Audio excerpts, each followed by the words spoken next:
Alrighty, welcome back to the beginner DCSS series, or whatever I'm going to end up calling it. I'm not actually sure at this point. It'll be on YouTube soon. This is a series in which I teach you how to play Dungeon Crawl Stone Soup from the very beginning, without knowing anything at all. Yesterday we took about an hour and a half, and we went 3 floors, so if you've ever watched my streams before, or my videos before, then it's pretty clear that this is a pretty slow pace for me. But with that said, we learned a lot. I was teaching, basically the hotkeys, how to check up on all the things that you're going to fight, how to really be aware of if those things can kill you or not, or how dangerous those things are. But a lot of those lessons kind of may have seemed pointless because we're playing a character that you can take lots and lots of risks on, that you can play very, very recklessly on and still pretty much survive. And that's one of the reasons why we're starting out on the Minotaur Berserker, since you can O-tab or auto-explore and auto-attack your way to victory, at least for part of the game. So, we were on D3. I taught you guys how to look for items last time, so Control F dot. That's for items on this floor. We're going to take a quick look at everything that's on this floor before we go down, just to make sure we didn't miss anything important. There's actually a boomerang here, and I kind of would like to be able to throw that. So we're going to press G, which is the letter associated with that this time. And then we're going to press Enter. It's going to auto-explore, or auto-travel over there. I'm going to press comma to pick it up, because there's more than one thing to pick up. It asks me what I want to pick up. I'm going to press B for boomerang, just because the B is right there. And then I'm going to press Enter. Is there any particular reason why Minotaur is so good? Yeah, there are a lot of reasons, and I'm really glad you asked that question. And by the way, if anybody else has any questions, I encourage you to definitely feel free to ask them in the chat, because I'm sure that they will be really, really, really handy for the people watching the video later on. So why is Minotaur so good? Absolutely, the horns are great. Being able to counterattack something and do a bunch of damage at the beginning of the game is so good that if you just kind of sit there and wait around, you'll probably still defeat the first floor as a Minotaur. But also, they get a ton of hit points, and hit points are huge in this game. Unlike some races such as Troll and Ogre, their body armor isn't restricted, so they get, Ogre and Troll have a lot of hit points too, but they have kind of defense problems in other areas. Minotaur doesn't have that issue. The only restricted slot that they have is they have to wear a hat instead of a helmet. And then on top of that, you've got aptitudes too. And as you said, is it the aptitudes? For sure. I mean, I would say it's all of those factors. Hit points, aptitudes, horns. I mean, these aptitudes are insane. They're so good that we don't even have to really think about our training that much. We just kind of turn on our defenses and our weapon and maybe set like a skill training target and we're good to go. So, yeah, it's not any one thing. It's a combination of things. I mean, we also have 24 strength right at the beginning of the game like a madman. Alright, so search for items again. Let's see if there's anything else that we missed. There's a dire flail. That's a really good weapon. But we don't have a remove curse scroll, and because of that I don't really want to try to pick up or wear anything if I'm not sure that it's not cursed. So all pluses and no minuses. Yep, pretty much. Alright, so we're going to go down. We're not going to take this hatch. As I taught in the last video, we do Shift X to go into map mode, and then the right arrow key, or the right caret rather, to, if we keep pressing that, we get sent to the different downstairs. If we were to take the hatch, we would end up somewhere random on the next floor and not be able to go back up. So that's not good. Instead, we're going to choose one of these staircases, and we're going to go down it with the right arrow key. And we're just going to press O to auto-explore now. We get this orc, and remember, the safest thing to do, usually, almost always, is to pull dudes backwards to you, so that you don't, if I had approached him, there could have been some other really nasty things over in this direction. So we're going to pull him back, and even though he's throwing boomerangs at us, so you can see the animation, and then you can also see it in the log here, which, by the way, you can expand by pressing Control-P. Then you can see the rest of it. He threw a boomerang. That's no problem. We're just going to back away. Because, as I taught in the last video, eventually you can get to such a location that you can no longer see him, and because you can no longer see him, he can no longer see you. He can't throw boomerangs at me. The walls are in the way. We're going to press 5 to rest, and he shows up here. Now we're going to walk up and beat him up, and down he goes. I'll butcher his corpse by pressing C on top of it, then I'll rest again, which automatically eats the raw chunks of meat in my inventory if I'm hungry. You can also force that by pressing E, but since we're not hungry anymore, if I was to press Z right here for a chunk of flesh, it would tell me you're not quite hungry enough to eat that. Alright. What is this? This is a skeleton. You want to be careful about skeletons because some of them have the same tile, right? But it could be any kind of skeleton. Skeletons are what's known as derived undead. They're derived from some other kind of monster. So there's a monster called a howler monkey. This is the skeletal version, so it's going to be the same size, it's going to have the same speed, it's going to have less hit points and damage. And of course it's going to be undead. He's really not too big of a deal, so we're just going to tab him. Incredible work. We killed one. Here's an early game monster which shows up around D4 and D3. Can skeletons shout? I don't think so. So this is a hound. He hasn't noticed me yet, but one interesting thing is dogs in this game generally see invisible, including this one. He's fast. I want to say speed, let's say 13 maybe 15. He attacks pretty quickly. This can be a dangerous monster in the early game for some characters. We're going to throw a boomerang at him.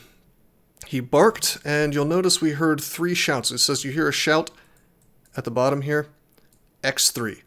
So probably some orcs behind him, probably some stuff I don't want to fight. So I'm backing away, and notice how he's gaining ground on me. Now that he's next to me, I want to kill him. Okay. Those shouts didn't actually turn out to be guys.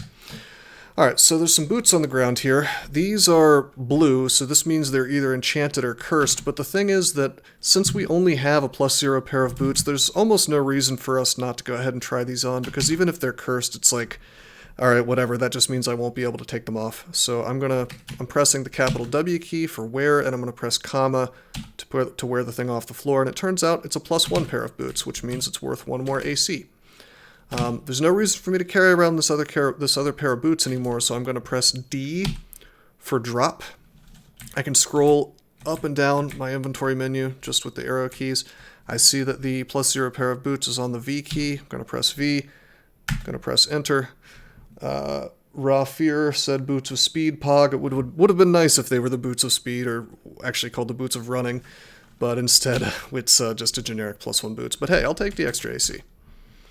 Found some arrows, doesn't matter. I auto-explored a couple of times. Now here's a mechanic that I actually, strangely enough, did not get into in the first video. There's doors in this game. If I go into examination mode by pressing X, and I move my little arrow key over to it, I can, just like I can press V in this mode for monsters to take a look at what they are, I can do the same thing for dungeon features like this door. Doesn't really tell us much. It's a door. It's an open door, fine. Wooden door. But if I hold Shift and I press C, capital C, I close the door. And if there were multiple doors near me, it would ask me which door I wanted to close. I'd press a direction. But the point of that is, this is a huge tool, just enormously powerful tool. Doors are one of the most important things in the game, especially the early game, because these dogs, they don't have hands. They can't open the door. They can't get to me now. And even if it was an orc or something, if I was hurt, the orc would try to open the door and I could just keep closing it, and that might give me time to recover my hit points. But we actually want to fight these guys, so we'll open this up. Raw Fear asks, can generic armor on the ground still be cursed -1 or so, or just cursed +0? I'm going to say that yes, it can be cursed -1, but I don't think that's super common. I have almost never seen that. Alright, so we tabbed through a whole bunch of stuff, including that adder that I was spooked by in the last video. We found a 2 stack of scrolls, so check it out. What I did was I went into map mode and I pressed the left arrow key so I could go back to this upstairs. And I did that because I want to try some of these scrolls.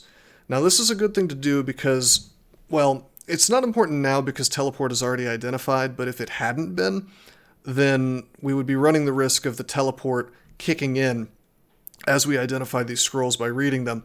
And then we could go somewhere else on this unexplored level, and that would not be good. However, if I do it on a staircase, I can go right back up. So that's just like a good rule of thumb to do when you're identifying your scrolls. Let's use this 2-stack and see what it is. Really read, yes. Amnesia. Amnesia scrolls are not useful for us. Those are for forgetting spells, which is not something that's in the scope of this video. It looks like at some point I automatically picked up a brass amulet, it says. You do not want to wear unidentified amulets. I'll tell you why later. But for now, we will just take that as a rule of thumb as well. Found another amulet. Again, I am not going to wear amulets unidentified. All right, here's your first big test usually as a newer player. You run into an ogre in the early game. These are hilariously deadly for what they are. This is only D4, so we have like 56 hit points, but your average character who's not a big fat Minotaur is probably going to have closer to 30 hit points at this point, maybe even less if he's a caster. So let's XP over him. How much damage can he actually do? Well, we see that his defenses are not very good. He's got 27 hit points, that's a decent amount. He can hit for 17 damage, that's just the base damage, plus the giant club. Look up giant club. 20 base damage. So you add those numbers together, and because he's wearing a weapon, you subtract 2. 17 plus 20 minus 2, 35 damage possible per turn. He can kill me in 2 hits. That's pretty strong, man. Now, we happen to have the ability to pretty much kill him, so we're just going to throw some darts at him. And we're going to swing. I'm going to swing again, and now he has the ability to straight up kill me. So yeah, he could technically, well, with my guaranteed damage reduction, he probably couldn't. Nevertheless, I'm going to berserk and swing him down. That was slightly risky. If I was playing like super optimally, we probably wouldn't have taken that fight even on this character. Okay. I want to see if that orc shouted, so I looked into my message log, or I could just look at the bottom. Looked into the message log with Control P. We noticed with this guy he is wielding a +0 flail. So that can give you an idea of how much damage they can do. You can also just XV over them, and you can see the tiny little tile. Also, when you XV over things, it'll tell you other things that they're wearing, and usually there won't be anything, but in this case he's got a cursed -4 ring of intelligence, which we don't really care about since, well, it's bad, obviously, and it doesn't really do anything to hurt the monster. But it is nice that that's identified now, because if we run into more rings of intelligence, we'll know that it's a ring of intelligence. We don't want to lose 4 ints, so we're not going to wear that. Why didn't I berserk at the start? Because I wanted to have the ability to run away, if need be. Because once you're berserking, you really cannot run. Oh, hey, wait a minute. That's a shaft. Sometimes shafts just kind of activate. This one did not. This shaft on the floor, if you walk past it, you'll always be fine, but if monsters go on top of it, unless they've changed something recently, monsters have a chance of falling in and going to the next floor, so it's a good way to get rid of stuff. Also, if I wanted to, I could try to go downstairs, just like, you know, the right arrow key, and I would take the shaft, and what that would do is the shaft would close, you could never use it again, and it would send you anywhere from 1 to 3 floors downward, and place you randomly on that floor, so a little bit dangerous. Okay, this wizard from last game, from the last session, we saw that wizards can be very dangerous if they have confusion, but he cast his, it says the orc wizard casts a cantrip, but nothing happens. So he cast that as soon as we ran up to him, and that tells us what book he has. Cantrip is just a nonsense spell, it doesn't do anything, it's just meant to waste the wizard's turn so they're a little less powerful. So we know he's not the wizard that we're well and truly afraid of. So what we're going to do is we're backing off, and we're taking a step here, and it's that trick where you avoid taking damage at range and force them to come to you. Super, super common trick. You'll see me doing that a lot, and we just kind of swung at him a bunch.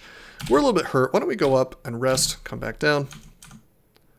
Now I'm on a staircase, so I'm really not afraid of Confuse at this point. Okay. Okay, he slowed me. I'm going to go ahead and Berserk. Nice. So you'll notice how I'm really going upstairs a lot. That's called stair dancing. And I'm doing that because it's very safe for me to hang out on that floor. And so that's what you really want to do whenever you're resting, if possible. Alright, so check this out. We found a shop. When we auto-explore, we visit shops that we haven't been to before. There's a lot of stuff in this shop. Much of it we cannot afford. There's scrolls. I'm holding shift, by the way, to put things on my shopping list. Shopping list. Holding shift and pressing the keys like A, C, E, G, and H for the scrolls and the potions and whatnot. This is just kind of giving me the ability to have a nice list of things that I might want to buy later. I can access that outside of the shop by pressing the $ on the keyboard. And that'll show me all the stuff on my shopping list, and I can press those keys and it'll take me right to that shop to actually buy it. A lot of interesting stuff in this shop. I'm not going to explain too much of it because there's just a lot. I will say that these white weapons, Twisted Rapier, Polished Scimitar, these are called artifacts, and they can be very, very, very, very good. We aren't really training swords, and I don't really intend to, but I might want to check out those weapons anyway, just because they could be awesome. With that said, in the early game, generally the most important thing is having resources, so why don't we just buy some of these scrolls, because we still haven't, we still haven't gotten an Identify scroll. And so that gives us one more 2-stack. And we're going to go to the staircase for safety, and we're going to use it. And it's a scroll of immolation. Okay. So, what does immolate do? This we wasted it, it didn't do anything. It just says the air around you briefly surges with heat, but dissipates. So if I press I for inventory, and then I press T for the scroll of immolation, well, first of all, what you'll notice, I want to point something out. The unidentified scrolls are blue. The scroll of teleport is yellow. Scroll of enchant armor is gray, and scroll of immolate is purple. Purple, what the purple color signifies is that it's something that has both bad and good effects. So it says, a scroll that fills the creatures around the reader with an unstable and powerful inner flame. Boy, that description is bad. It doesn't really tell you what's happening. This is a scroll that can absolutely kill you if you use it wrong. It will give every single monster in your line of sight an effect called Inner Fire, and when that monster dies, it will explode, doing an absolutely outrageous amount of damage based on its size. If it's an average size thing like an orc, that will be up to 60 damage, 3d20. As you can imagine, that can kill you very quickly because it creates a sort of chain reaction where you just blow up everything. Now, that can be very powerful too, so it's a double-edged sword. I don't recommend that you use immolate scrolls unless you really, really know what you're doing. Alright, so I auto-explored, and we've got a new mechanic to talk about. There is a runed translucent door here. Even if something can open doors, like an orc or a human or a kobold, something with hands, it will not be able to open the runed translucent door if it hasn't been opened before. This is basically a locked door. You can open it whenever you want to, but once you do that, the spell is broken. Even if you close it again, it can be opened. Inside of this is a ghost, a player ghost. And this is the one way that players can kind of sort of interact with other players in this game. So this guy's name was Trick to Call. He was a Minotaur monk, and he died on D4. And so we see that he's really tough, actually. He's got like 57 hit points and hits for 23 damage. That's pretty good, and we can see his immunities and his resistances, but that doesn't matter for us, really. He's guarding a wand of some sort, and wands are really good. On most characters, you would not fight him yet. He's just too strong. Our guy could probably berserk him down. I think I'm actually going to display good tactics and just kind of wait. Alright, so I auto-explored. And what I saw immediately was, it says a cockroach, a giant cockroach, grinder, and a dart slug come into view. As soon as I auto-explored, though, they saw me and they acted. The cockroach moved out of view, and Grinder blinked, which means he teleports somewhere within his line of sight, so not very far, and moved out of view. Now, you may be wondering what Grinder is. Grinder is like Sigmund. He's a unique. He's one of the most dangerous early game uniques in the game, so we're going to press capital C to close the door, and we're going to press to the left. Nothing can see me, right? Now, because I happen to know what Grinder can do, he can paralyze you. I'm using Trog's Hand. I'm pressing A, and I'm using that Trog ability, the God ability I told you about last session. This increases my magic resistance. Now, by the way, if you didn't know what he was, but he was off the screen, if he's on the screen, you can go into examination mode and press V. You can even do that over the little shadow here like this and see the dart slug. But I can't actually see Grinders. So let's say you just saw that message and you're like, wow, what the hell is a Grinder? What you can do is you can look him up. You can put question mark on your keyboard, / to look things up, M for monster, then type in Grinder. This is what a Grinder is. Unique monster. There's only going to be one in the game, or none at all. And you'll see that she has a 3% chance to paralyze me still, which is still more than I'd like. She can cast Pain, which I'd have to look up on the bot to see exactly how much damage that does. If you were undead, you would be immune to that because it's negative energy. Or if you had resistance to negative, it would be helpful. Does 11 damage. And then she can swing for 11 damage, and she actually does extra damage. Actually, the spell does up to 14. Hold on a second. Okay, so there's two different kinds of pain. There's the weapon brand, and then there's an actual spell. Let me go here, which is ranged and can do 14 damage or less at range. But then also when she attacks you, her base damage is 11, and it's got what's called a weapon brand attached to it, which does more negative damage. So I'm not sure exactly how much pain damage she can do in melee. That would require, you'd have to look some things up with her hit dice, which I'm not going to do. Just assume she can do an awful lot of damage to you every hit. So, ordinarily you would really not want to fight her right now. We're going to back off a little bit, and I'm just going to, because I'm a Minotaur, I feel pretty good about this. I'm going to pull her up, and she didn't come. I'm going to use Trog's Hand again and go back down. You know what? This is, I'm a Minotaur, it's really not risky. Tell them about, well, we don't have lignification yet, so I can't explain that to them. Uh-oh, let's go up. Okay, I can go down a different staircase, and I could go explore elsewhere and not deal with that. Typically, on almost any other character, you would simply not fight that creature yet, because you just wouldn't have the ability to do it. Because we are a Minotaur Berserker especially, we have the ability to kill Grinder if we really, really want to, and we'll get a lot of experience out of it. There's also another trick for killing that unique early on. There's a potion called Lignification, which will turn you into a tree temporarily, and it will make you essentially immune to all of the negative energy that unique can do to you. You're immune to the pain, you're immune to the extra pain damage from the melee, and because you're a tree, you actually get an enormous amount of AC, so the melee attacks from Grinder will not do as much to you either. But we don't have that, so, and if we might have that, but it would be one of the unidentified potions. Anyway, I'm okay. I feel really comfortable fighting that guy on this character, but not when other stuff is around. Very based. Yeah, sorry, rough here. I thought better of it. All right, I'm using Trog's Hand again. And again, that is because the paralyzed would have been like a 50% chance, and now it's only 3%. Yeah, even if I get paralyzed, he's not gonna kill me.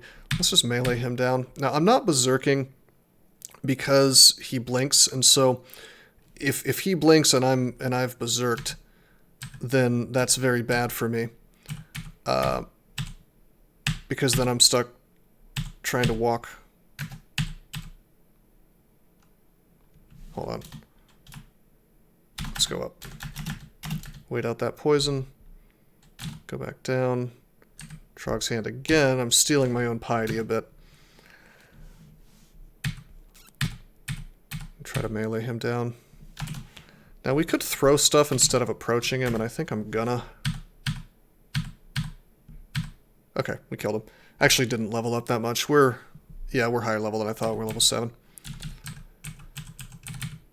But yeah, generally, if you find Grinder this early in the game on a character that's not just a powerhouse, you probably just want to go downstairs, to be honest, and skip the floor, which is something that characters do all the time. Or at least they should, if you're trying to play for win rate. Alright, this is a special vault with another one of these rune doors, and another unique is behind it. He is Crazy Youth. He has a +4 Quarterstaff of Chaos. Sometimes it's +2, +3, but it's always a Quarterstaff of Chaos. You never want to melee this guy. Even on a character like this, you don't want to do it, and I won't take the risk. And the reason for that is because Chaos is a brand, a weapon brand, that can apply all kinds of effects to you, some of which can effectively kill you instantly at this point in the game. So we're just going to leave him well enough alone. Alright, so before we leave this floor, I'm feeling pretty confident about fighting this thing. He's speed 10, you know, average speed. We are going to actually berserk here and just try to kill him. Yep, he goes down. We reach level 8. And the reward for killing that ghost is a wand of Ice Blast. You always melee Crazy Youth. Yeah, you shouldn't do that. I mean, here's the thing. Crazy Youth, he'll always have that Quarterstaff, which, by the way, is a very powerful weapon, but it's also one that can betray you because it can do things like haste your enemies, so you probably shouldn't mess with it. He'll also have a cloak, and I would love to have his cloak. It would give me an extra point of AC, at least one. But unless you have some kind of way to be faster than him, to wander off and then, you know, kill him at range somehow so he can't whack you with a staff, it's just not worth the risk. Anyway, that wand. Let's talk about wands. A magical device which creates a loud explosion of ice shards, partially harming even creatures resistant to cold. This is really good. It's kind of like a fireball except made of ice. If I were to... Okay, I'm getting to this menu by holding Shift and pressing V. That's the evoke menu. And then I'm holding Shift, I'm pressing V. This is on the B key right now, the capital B key, so we're going to hold Shift and press B afterwards. B as in boy. And you'll see we have this sort of big 3x3 targeting reticule now. I can move it around, and if I were to press Enter, it would make an explosion in this 3x3 zone. An explosion of ice and damage and whatnot. So, it's very useful. And it does more damage based on how much evocation skill you have. General rule of thumb, and again, I wouldn't necessarily recommend training all this crap at the same time. General rule of thumb that I do is if I find a good wand, I will actually train nothing but evocations, and I'll set a skill training target with the equals key, and then I'll press J for evocations, and then I'll press 5. And that means that once I reach 5 points in evocations, it'll stop and ask me what else I want to train.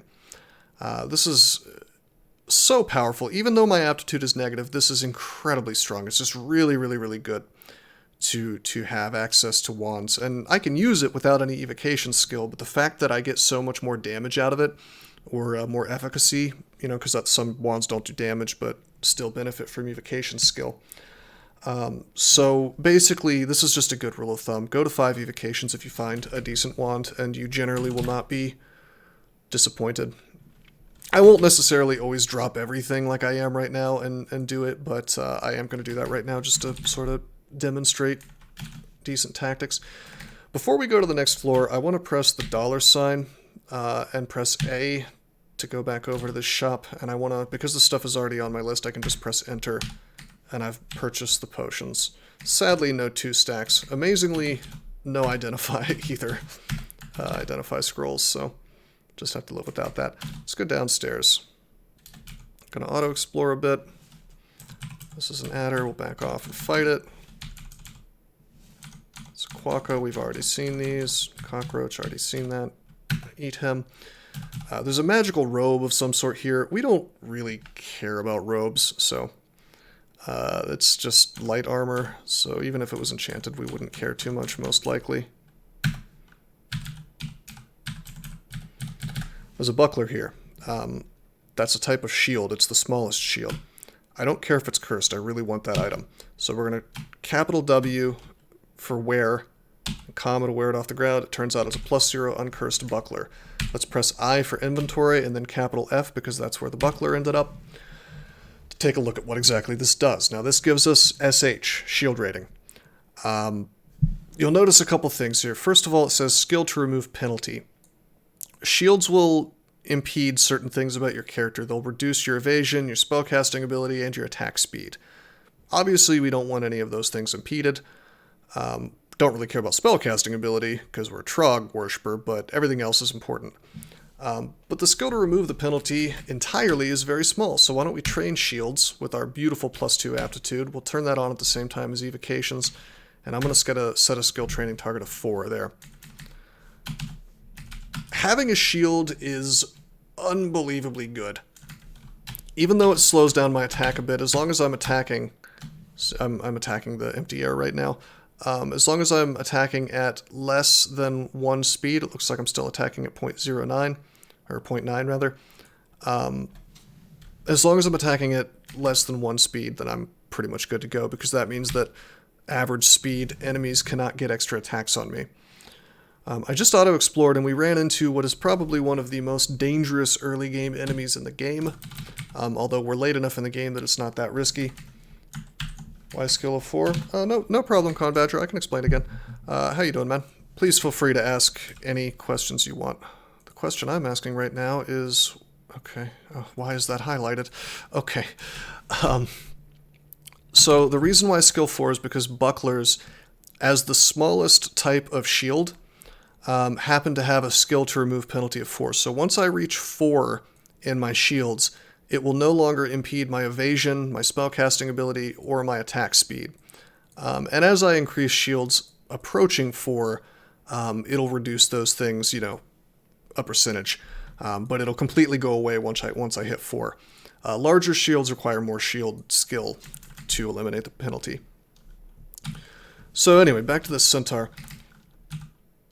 Yep, no problem, man. So back to the centaur, we auto-explore, and we've got these arrows shooting right at us. You probably saw the animation. And if you look at the log, it says a centaur comes into view, and he's real quick. He can act really quickly, so he shot, and then he shot again. The second one missed me.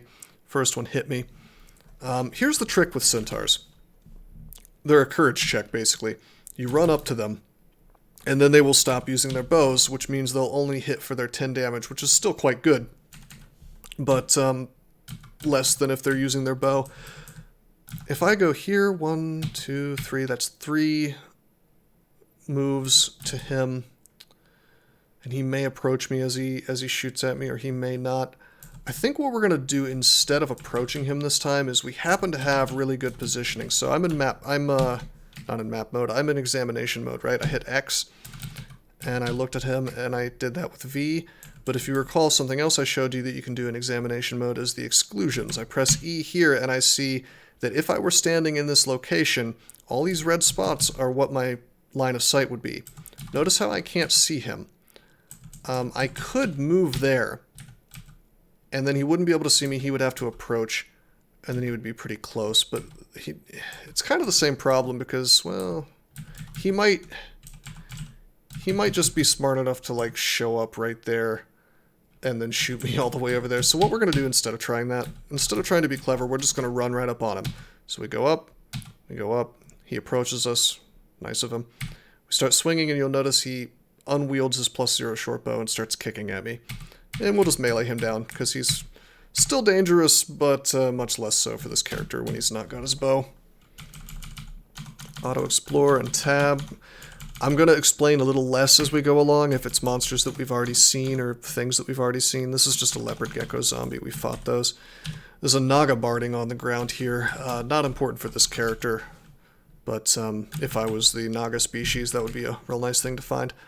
Alright, this Gnoll hasn't seen me. He shouts, I hear 2 shouts behind him. We're going to back off because he could have a big old pack of dangerous things behind him. Something to keep in mind, we haven't actually seen Gnolls yet. If you see one of these guys on the first floor, that's very bad. They're extremely powerful enemies at the beginning of the game, because they do 9 damage plus the weapon. In this case, a spear, so base damage is 6, so that's 15 minus 2 is 13 damage per turn, which is quite a lot for a level 1 character. This character will tear right through him, but definitely not the case at the very beginning for most guys. Oh, he also had a hand crossbow, but no bolts. Sometimes Gnolls will have nets, which can prevent you from moving for a while, which is not so good. But yeah, we can just basically tap the guy. Something I want you guys to pay attention to is I'm never walking up to the enemy. At least I shouldn't be. So I walk away from this dude, right? And I'm gonna press the period key to wait turns, right? Now, some people will consistently just like walk right up to dudes. If I walk up right here into this tile right here where the scorpion is next to him, he's gonna get an attack on me. And I'm not gonna get an attack on him unless I, counterattack or something. So the problem with that is I'm essentially giving him a free hit for nothing. So instead we just wait another turn, and now he's there, and now I get to attack him, and if he dies, he's not attacking me back. And he's definitely not getting a free attack on me, at least. We haven't fought scorpions yet, so I'll just show you. They're basically just slow. Well, they're not slow, but they're average speed adders. So unlike adders, they're not fast, but they're still poisonous, and a little beefier. We can kill this guy pretty easily, though. He poisoned me. You can see the little green thing at the top right that indicates that I'm poisoned. You'll also see the poison status effect, but it's no big deal at this point. We have 70 hit points, which is just a lot. An ice beast, a terrible creature, formed of snow and crystalline ice. Its feet leave puddles of icy water on the floor. This guy's immune to cold, which may be important if you're an ice elementalist, and resistant to poison, which may be important if you're a venom mage, and susceptible to fire, which may be awesome if you're a fire elementalist, or a guy who has found a fire weapon. Something important to note about this guy is he hits for only 5 damage, which might give you the idea that he's weak, but if any of that damage gets through, he will hit you for up to 15 extra cold damage. So, I haven't talked about resistances yet, but if you don't have any, which on that percentage screen you can see that my resistances are all nice and empty. If you don't have any resistances, that just kind of all goes through, and you could very easily find yourself taking up to 20 damage per hit from this dude. So we can take him, but a lot of characters might have some trouble with this dude early on. You might get the mistaken impression that this game is super easy from watching someone who knows what they're doing playing a Minotaur Berserker, but if you play any of the other combos that are a little less strong, then you'll definitely see that some of these careful pieces of careful advice that I'm giving really start to come into play quite a lot. And of course, even on a Minotaur Berserker, you will have problems if you start playing super recklessly. Anyway, I'm doing Control F period to look for the things on this floor just to make sure I didn't miss anything. There's another altar here. This one is of Elivalon, another one of those good gods. She's basically the goddess of healing, and we're not going to worry too much about her because we are worshipping Trog. Let's go downstairs, but before we do that, let's see if we have any 2 stacks. We do. Let's do B. It's identify. All right. So once you read the identify scroll, you get a list of things that you can identify, and this is the ID minigame. Lot of choices to make when it comes to identification, and there are a lot of different opinions on what you should identify first. Personally, I like to think about like how strong is my character? Am I going to need important resources? What do I already have identified? And is that stuff good enough for me to maybe make some alternate choices? So typically, the resources that I care about the most are healing potions, curing potions, teleport scrolls, fear scrolls, and blink scrolls. And to a lesser degree, certain things like lignification. If I have a certain number of those things identified already, I might stop trying to identify scrolls and potions if there's something else I'd like to identify. And in this case, I would really like to identify these amulets, because they could be something really, really good. And because I already have healing potion, curing potion, and teleport identified and available, I feel pretty confident about this dude, so I'm not going to worry about my other consumables just for the moment. So I'm going to identify the large bone amulet by pressing L. It's an amulet of Guardian Spirit, which is really, really good for this character, actually. An amulet containing a protective spirit that will cause any damage to be divided, any damage taken to be divided between the wearer's reserves of health and magic. So essentially, every time I take damage, some of that's going to my mana instead. I'm not using my mana for anything because I'm a Trog worshiper, so this is perfect for me. So we're going to wear that. I don't care what the other amulet is, because it's probably not going to be better than Guardian Spirit. I am going to read the other identify, and because I don't really have anything else that I care too much about, I am going to identify one of these scrolls in the hopes that it is, in the hopes that it's Remove Curse, because I want to be able to, it's Enchant Weapon. I want to try that short sword on, but I'm not willing to do that until I'll be sure that I won't get stuck with it. We could enchant our weapon up, but we really don't want to enchant a basic hand axe because it's crap, so let's just find ourselves a nice open staircase with lots of tiles around it. In case I need to run away, we'll go down. Howler Monkey Zombie, pretty weak. There's an invisible Sky Beast. My screen is flashing because I have it set up to warn me in that way if I try to fight something that's invisible, or if something that's invisible tries to attack me. This is just a little way of warning myself in case I'm playing too quickly. That will not happen on your game unless you specifically set it up that way. We fought him while he was invisible because we're just very strong on this character. We didn't need to worry about being careful. Wyvern Zombie. Wyverns are very strong in the early game. Zombies less so, but they are still fast. They attack quickly, and they attack for 16 damage even as just a zombie.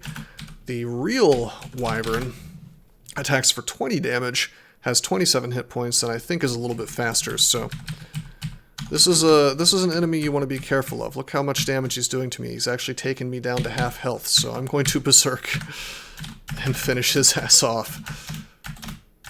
Rest my hit points up, and uh-oh, finally I'm starving. I cannot rest. It says you're too hungry to rest.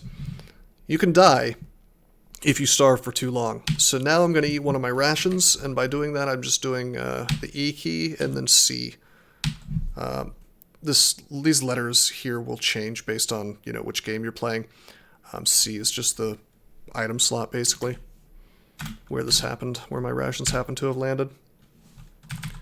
So scroll here, let's go to the staircase and read it, because we have a 2-stack. That's Fear. Fear is a really, really good scroll. If you see monsters that are living, that is to say not demonic, not undead, not holy, not plants, and they also can't be berserk, they have a chance, if you read a Scroll of Fear, to run away from you, based on their magic resistance, which usually is not very good. If their magic resistance is not very good, then you're virtually guaranteed to make them run away from you, and it can be a nice way to save your life, but you really should never rely on it because there is always a chance of it failing. It's a kind of resource you want to use early rather than when you're right about to die. There's a cloak on the ground. We're going to press capital W, then comma to wear it, and our AC will go up. This is awful positioning right here. I'm nowhere near a staircase, so what I'm going to do is I'm going to Trog's Hand to reduce the chance of me getting confused, although I have curing potions, so it's no big deal. And I'm going to walk forward. Ordinarily, this Orc Warrior would be something that would give me quite a bit of pause. He is going to do enormous damage for where he is in the dungeon. He does 20 damage plus his short sword, which is 6, minus 2 because it's a weapon, so 24. 24 damage per hit is a lot, and also Orc Warriors tend to have armor on. He's actually wearing plate, so his AC is huge for what he is. His hit points are pretty high, It's a very difficult enemy to kill for most characters, but I'm a Minotaur Berserker, so I can basically just attack right into him and he'll go down. But if I wasn't a Minotaur Berserker and I really wanted to take those dudes out, something I might have considered doing is using my Wand of Ice Blast to really quickly clear those dudes out.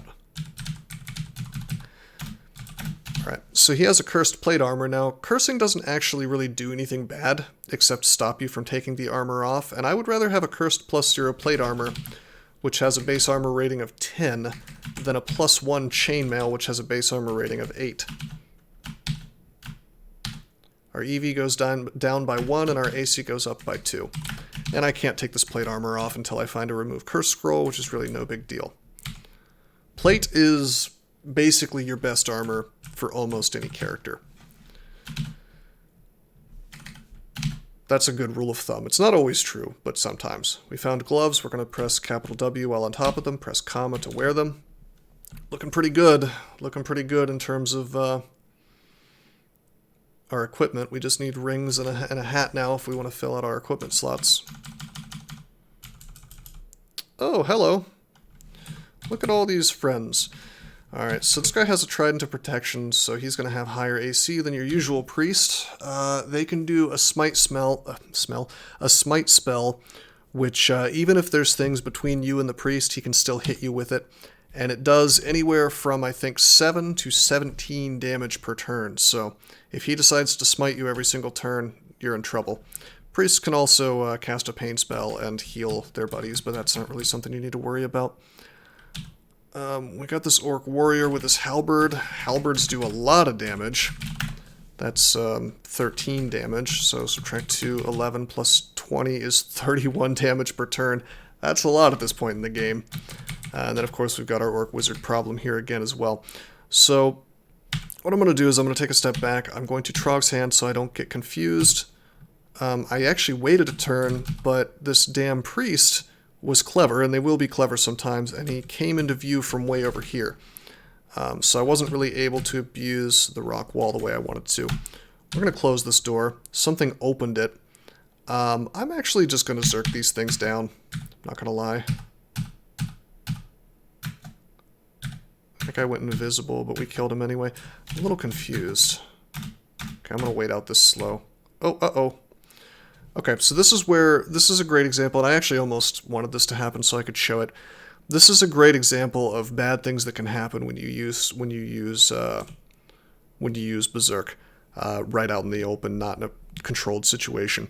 So the Orc Warrior kind of wandered off because that just happens sometimes when stuff is out of view. And so now we've got this Orc Warrior, and I'm slowed. He's acting way more often than me. He can hit for like 31 damage, so he can do like 62 damage a turn to me, which is almost my entire hit points. And also, with this halberd, he can attack me from an extra tile away. So he's just really gonna own me. Fortunately, I'm an Orc Warrior, so... I'm not an Orc Warrior, I'm a Minotaur Berserker, so I can kind of walk over and attack him and probably be okay. Because I have my plate mail on, he's not actually able to do a full 31 damage to me. So we're just going to swing on him and hope that he dies. That would have been horrifically, horrifically dangerous for any character that wasn't a Minotaur. Almost any character. We just happen to have a lot of defenses. Not something that you really wanted to do. But I kind of wanted to do that to demonstrate just how like a tiny little mistake can go really, really badly in this game. Really quickly. Now, if I had wanted to play that, like let's say we were in that situation and we wanted to get out of it 100% safely, we probably would have teleported. That's not exactly 100% safe, but it probably would have been the smarter thing to do. Rafir is asking, what are the situations when you actually prefer two-handed weapons instead of using a shield, besides those when you never find a shield? There really aren't any for me. Unless I'm playing a Formicid, which gets to use two-handed weapons and a shield at the same time. Shields are... I just cannot begin to tell you guys how powerful shields are. They're just really good. We're just going to tab this stuff with Trog's Hand up so we don't get confused. Shields are really busted. They add... let me explain how shields work. Give me 1 second. First, I'll show off what's happening here. We leveled up when we killed those guys. Our skill training targets all got met. You'll notice that evocations is 5 and shields is 4. So I'm just going to turn on what I was doing in the beginning of the game. Fighting axes, armor, and dodging. Okay, so, and I'll give myself more strength. Alright, so here's why shields are so good. Okay, I'm just going to stop controlling the game while I explain this. So shields, every time somebody attacks you, there is a chance, a really high chance, in fact, if your SH is high enough, for you to simply block that attack. You can also block certain spells, like projectiles, like Crystal Spear, or Iron Shot, or Stone Arrow, or even Orb of Destruction. There are certain things you can block with a shield. There's a pretty decent chance of you doing so. The way it works is every time you block something in that turn, there's less of a chance for you to block something else in that turn. But the first 1 to 3 are actually pretty damn high. So the fact is that shields are just really, really, really strong. Wearing a two-handed weapon lets you kill things faster, but I'd rather not take damage in a game where dying once means that you have to start over. So that's my take on it, really. Shields are always going to be better than not having a shield. And I mean, unless I would use a two-handed weapon temporarily if I happen to find just a really, really good one, or I would use a two-handed weapon if I really needed a certain kind of resistance, but again, that's more of a temporary state of affairs. Like if I really need magic resistance and I'm going somewhere where there's a lot of hexes, a lot of things that can mess with me, like the Orcish Mines, you might see me pop on like a battle axe or something if it has MR plus on it. But that's a little more advanced than what I'm trying to showcase at this particular juncture.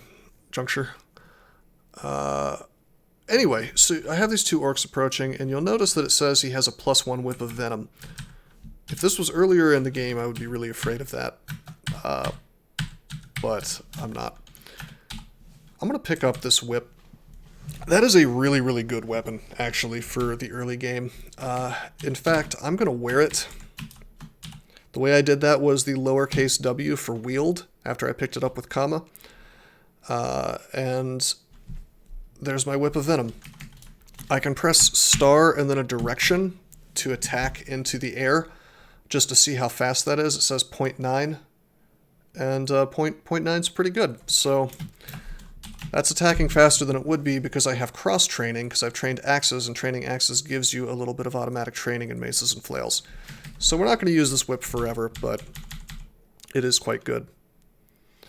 Sadly, this dude is undead, so he's not going to get poisoned, but all things considered, I'd rather have a brand than not have a brand.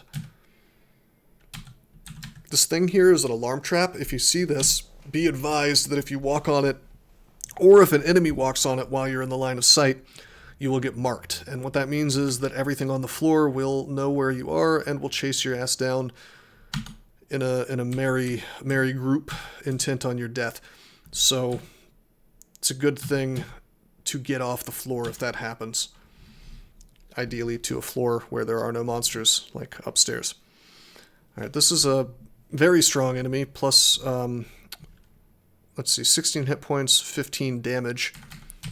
Only speed 10 though, so he's not moving any quicker than any usual monster. This guy bowls right through them, but an ordinary character might have some issues. You'll notice that things I'm attacking are getting that little green poison effect, which means that if I wanted to, I could walk backwards and just watch them take damage after that's in place.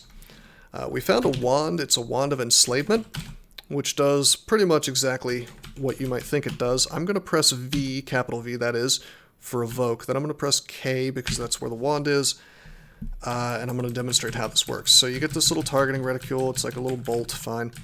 If I hover over an enemy, it says at the bottom, worker ant, chance to defeat MR 69%. The more evocations I have, the higher this number would get. This particular monster only has 1 pip of MR. Some monsters have more, some monsters have less. So certain monsters are simply going to be impossible or very, very difficult to use those kinds of wands against. This is one of the best items to find in the early game. because it can get you out of bad situations, and obviously being able to mind control an enemy is better than having that enemy trying to kill you. Hello, Quetzalcoatl. How you doing, man? Congrats on the world record. How are the devs going to call it invalid? Well, Minmay, one of the figures in the community who hates my ass and wants me dead, as far as I can tell, has already done...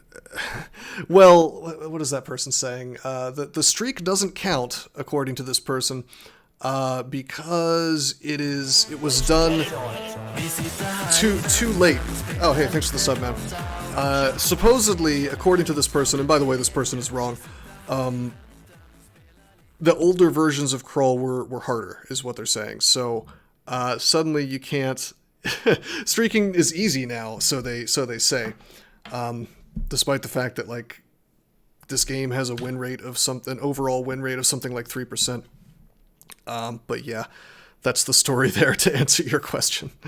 For those of you who are watching this video later, the devs of this game are not my biggest fan, for reasons that I'd probably rather not get into at this particular moment.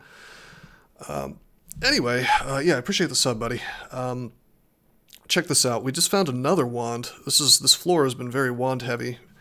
This is a wand of random effects. It does pretty much what you might imagine, which is a bunch of different random crap, some of which can be very dangerous for your character. So this is a wand you want to be careful about using. It can be very powerful, though. Yeah, yeah, Quetzalcoatl, it's just an incorrect statement to say that old Crawl is harder than new Crawl. The specific change that I think was being referenced was the fact that there are no back spawns now. So back in the day, let me just... Okay, so I'm going to show, like, let's say we were on D5. This place is clear, right? We cleared it. Once upon a time, monsters would be able to spawn even on floors that you had cleared, which... You know, it is less RNG that doesn't happen anymore, because before you could come up to rest and then like a Hydra's just waiting for you and will devour you. But it's actually more difficult now in terms of that, because the trade-off there was when they made that change, they made it so there are way more monsters on each floor. So now the initial clearing of the floor is actually more difficult and more tactical. Which to me strikes me as more real difficulty rather than just RNG difficulty. So the argument is just all ass backwards, you know, excuse my French. But anyway, we've run into a bullfrog. I wanted to point this monster out because he's very fast. In an ordinary game where I wasn't playing such a powerful character, this guy with his speed 15 legs would be able to both attack and move very quickly. And would be a great danger to me. He's not a great danger to me, though, because I'm a Minotaur, so I'm just going to slap him around and kill him. Trog will now gift me ammunition as I gain piety. They took that out of the experimental version of Crawl. They kind of didn't want Trog to be able to give ammo, but if I was a ranged character, at least for now, at least in this version of Crawl, we would get ammo from him if we were interested. But we're probably going to just ignore that. Some gods give item gifts. Alright, so we're going to go to the staircase. We're going to hit Control F and press period. We're looking at what's on the floor, again, to make sure we didn't miss anything. Doesn't look like there's anything I'm super duper interested in. There's that Trident of Protection, but I just don't care about having more AC. I want that poison. Poison's really good. Well... You know what, I'm going to press D to drop. I'm going to drop my quarterstaff, and I am in fact going to grab that trident just for things that are immune to poison. I don't foresee myself actually using that, but maybe. What I really want is a better axe, but we just haven't found one yet. Wonder why they removed ammo gifts? It's a great question. Yeah, I don't know, man. Now everybody's shoehorned into using Okawaru if they want to play a ranged character, but, you know, I don't pretend to understand some of the decisions that the devs make about this game. Anyway, we're going to read our identify scrolls. Again, you really want to take a look. Every time you're passing through from one floor to the next, it's a good point to take a look at all your stuff and just kind of take stock of what you've got. We found 2 scrolls of identify. We're going to go ahead and read those. And if you're playing really, really slow and you're not auto-exploring as much, You might even want to, for purely optimal sake, do this kind of thing sort of before you even clear the floor in the early game, because you need as much help as you can get. But between floors is good enough for a Minotaur Berserker. So we're going to identify, and we're going to think, well, what do we want? Well, we've already got a pretty decent amulet on, so I don't care about identifying that. I still want to find Remove Curse, and I want to find Blink, which I'll explain later. Let's do that. Okay, so we identified a scroll. Turned out to be magic mapping. This, when used, will show you the entire floor, even if you haven't explored it yet. That's useful for situations I will explain later.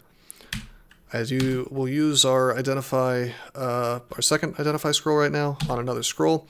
We got the scroll of blinking. Now this, my friends, is the most powerful consumable in the game. They're relatively rare. You're not going to find too many of them, but you can think about this as your get out of jail free card, essentially.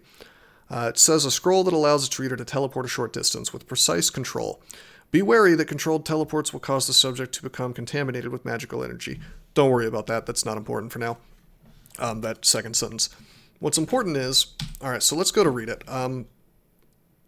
Press read, Z, really read, scroll of blinking. Alright, so it's not actually going to use it. It says blink to where. So I read the scroll, and now I can just pick where I want to go, and it's going to take all of one turn, or less if I'm hasted. Same as if I were moving, really.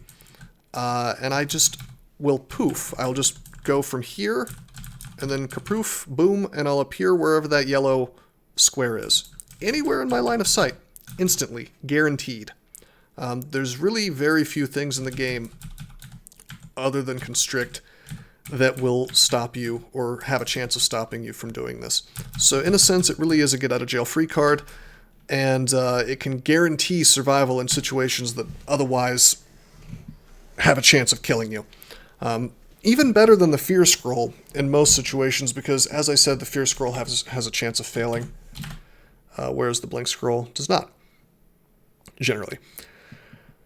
So you really want to conserve these Blink Scrolls, because that's your lifeblood. If you make a mistake, if something is really, really bad, that's what's going to get you out of it. So use them sparingly, but also use them if you need to, because it's better to use a consumable than to die. Okay, let's go down. Just auto-exploring, tabbing. I'm going to switch to this.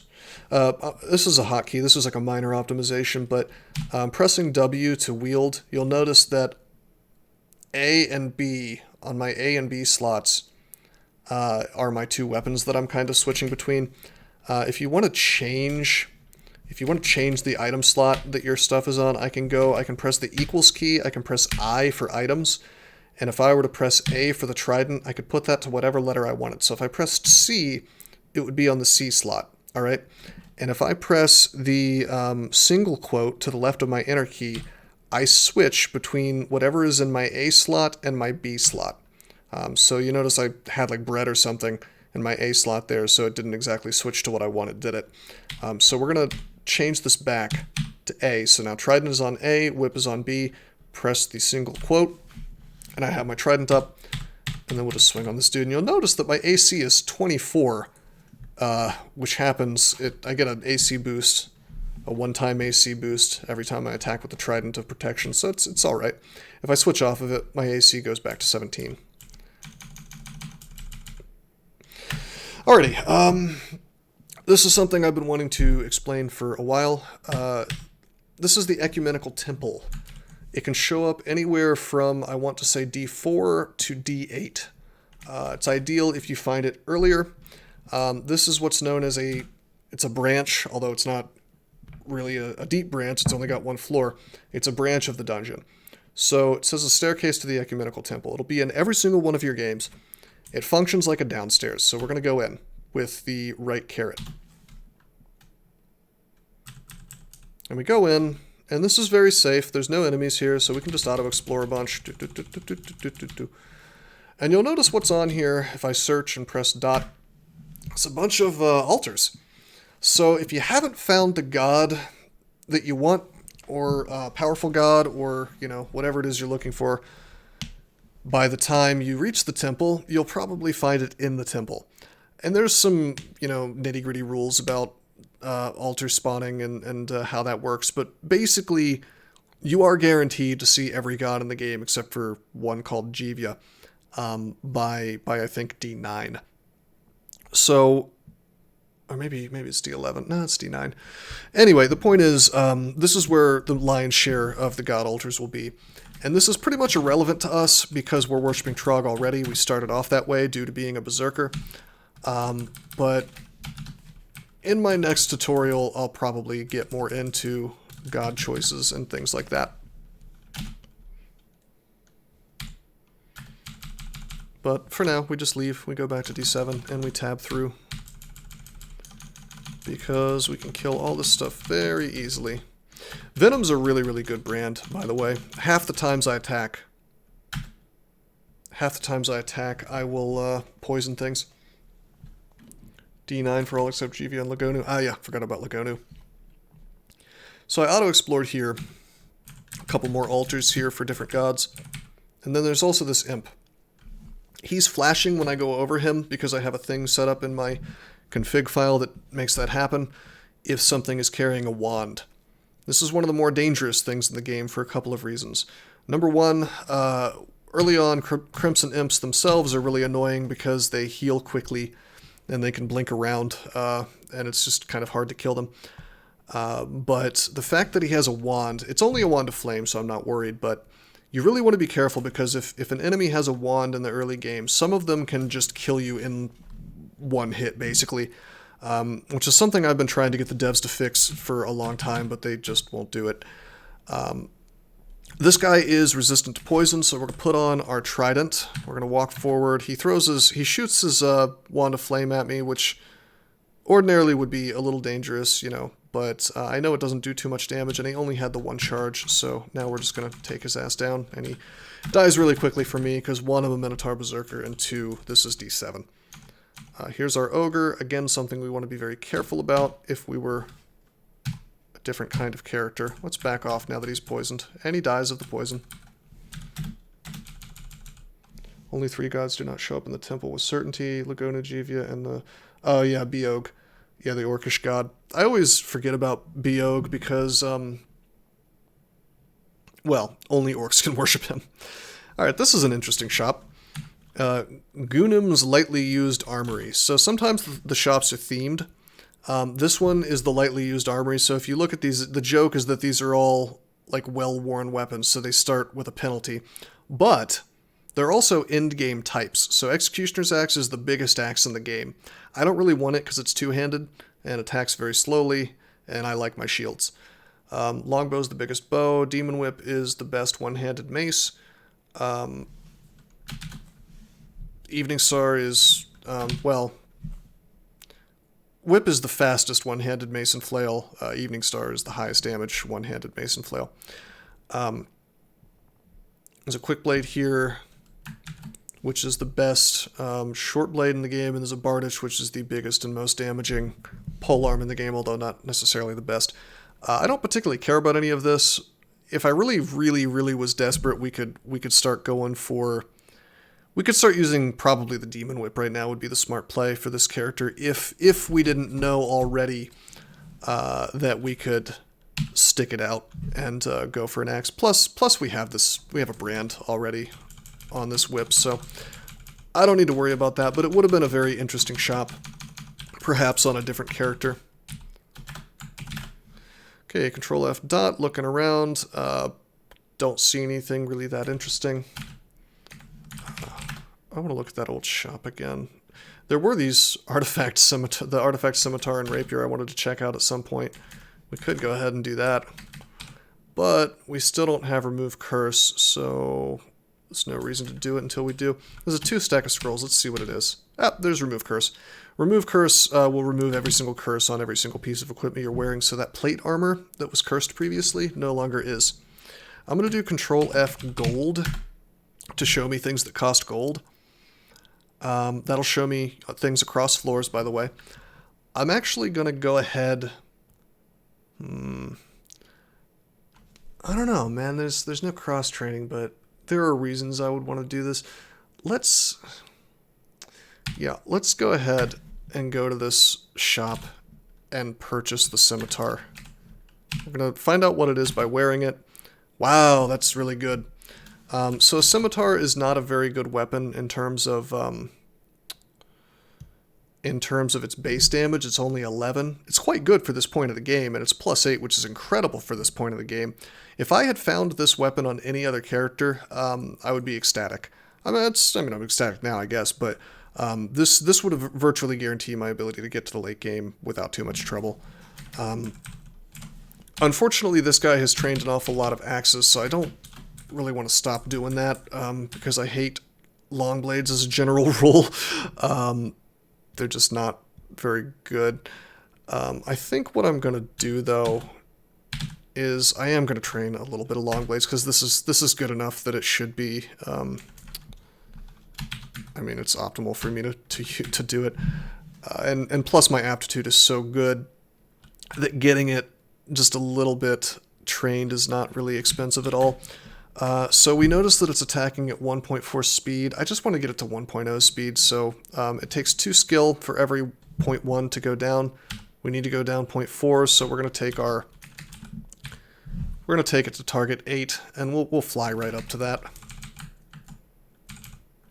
Okay, we don't want to fight crazy youth yet, or at all, really.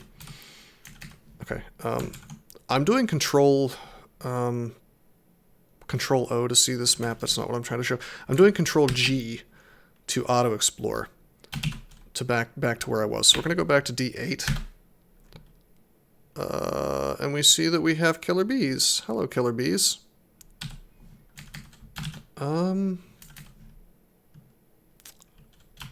Hold on. Alright, so this would be sort of horrifying for most characters, and it's a little bit scary for me as well. But I think with Berserk we can pretty much kill all these dudes, because we have enough AC. We don't have, let me think about this. We don't have resist poison, but we do have a lot of AC. So here's the thing. Killer bees are a really dangerous enemy, and when they show up early in the dungeon, they kill a lot of characters. They only have 16 hit points, but they have an enormous amount of evasion. See, they attack for 10 damage, and they can cause a lot of poison, and most importantly, they're very fast. They attack very quickly. So what we're actually going to do is we're going to show off that Ice Blast. Generally, you want to fight these dudes in a hallway if you can, but we're not in a hallway. So we'll Ice Blast these dudes, killing both of them. If I hadn't trained my evocations up to 5, there would have been a pretty good chance that that would not have killed both of those dudes. Okay. So what we're going to do... Ice Blast makes a ton of noise, by the way, so you hear a shout, you hear a bark X2, you hear a shout. Let's attack once. I attack really slowly, so that did something slightly different than what I thought would happen. Yeah, what NG Matt said is really important. There's almost never one single bee. If you see one, there's almost always more nearby. That is definitely true. Let's go up. Let's Berserk. Let's kill these dudes. And they went down pretty easily, but again, Minotaur Berserker things. So you'll notice I'm going to a different staircase. Let's go to, well, these are a little tight, a little cramped in hallways, but it's okay. This one, if I look what's down here, and by the way I'm doing this, I'm going into map mode, I'm holding shift, pressing X to go into map mode, then I'm pressing the right bracket to go to look down, and I'm doing it with my reticule over the staircase. It'll take me where that staircase leads to this other staircase, just to take a look at what was down here. Look at the layout, see what monsters were there when I last left. We heard shouts, so we know more stuff is coming. We saw this other staircase here. So what we want to do is we want to say, well, where does this go? So I'm going to do the left bracket. It leads there. And we can see that there's no yellow asterisk at the top right of that staircase, which means it's been identified. We've seen it. So we're going to see what's behind door number 3, so to speak, because we don't want to see what massive hordes of enemies are waiting for us there. And we're going to just fight what's on the rest of the level first. Uh-oh. Uh-oh. One of the most dangerous monsters in the game, in the early game anyway, followed by a unique. So, Hornet and Maurice. And Maurice actually has a Wand of Paralysis. Wow. Very dangerous guy. Okay, so first of all, this Hornet has a huge amount of hit points, 33, can sting for up to 18 damage to poison, and cause paralysis or slowing if any damage is dealt. So there's a chance every time he attacks you that he might paralyze you, meaning that for several turns you're just helpless, getting your ass beaten. I don't like to have my ass beaten, so we're going to try to avoid letting him attack us at all. More likely that he'll slow you, and it's less likely for either thing to happen if you have resist poison, but we don't have that. He's very quick as well, so he'll probably cover these 2 squares as soon as I take any action. Now Maurice is a unique, you're only going to see one of him, or maybe none. A sly, conniving thief. In his profession, Maurice is considered a legend. He'll actually take stuff from you every time he attacks. Right out of your inventory. He can go invisible, he can make himself move faster, he can teleport himself away, and he can blink, which, as we know, makes him teleport short range somewhere where he can see. And because he has a Wand of Paralysis, he can use that on me and have a chance of paralyzing me if it gets past my magic resistance. So we want to Trog's Hand as soon as possible. But I think this is a wonderful chance for us to use our Wand of Enslavement. It says there is a 51% chance for that to work. So it may not. It's not good. We could try to Ice Blast the Hornet to death. We'll probably get 2 of those before it attacks us. Or we could try to teleport away, which would probably work. Because of my AC, I don't think that getting paralyzed would just kill me here, so I am going to roll the dice on the Enslave, which actually works. 51% chance for it to work, and it worked. Odds were in my favor. And it says the Hornet is charmed. So now he's on my side. Okay, so sorry about the Asmer water drinking stream. But anyway, he's on my side for the time being. It's temporary. And you can tell that because 2 things. 1, he's got the little green aura around him. 2, if I X over him in examination mode, it says a Hornet in your thrall friendly. So now he'll do what I say. So I'm going to press T, which if you recall, we press TT to shout and get attention. But this time I'm going to press T, and then I'm going to press A for attack new target. And I'm going to say, please, Mr. Hornet, would you take down Maurice for me? And he immediately gets to work. He says, I'm going to sting Maurice. Maurice is poison. Maurice seems to slow down. I'm going to take a step up. By the way, I didn't explain this, and I should have. Maurice is unable to paralyze me right now, because there is a Hornet between me and him. If he tried to paralyze me, the pathing is such that the paralysis would hit the Hornet. Most abilities, unless they are what is known as smite targeted, will not be able to hit you if there's a dude between you and them. If it's a kind of a hex-based, hexing, MR targeting, paralysis, sleep, that kind of thing, slowing, anything like that. It's not going to work if there's a dude between you and them. So that is something you can abuse, whether it's an enemy or an ally. So we'll just wait a couple turns. He casts teleport on himself, but man, it is too late. He tries to paralyze my Hornet. I'm going to order it to attack, just to be sure. It stings Maurice and he goes down. Goodbye, Maurice. Alright, so I don't trust this guy. We're going to order him to run away.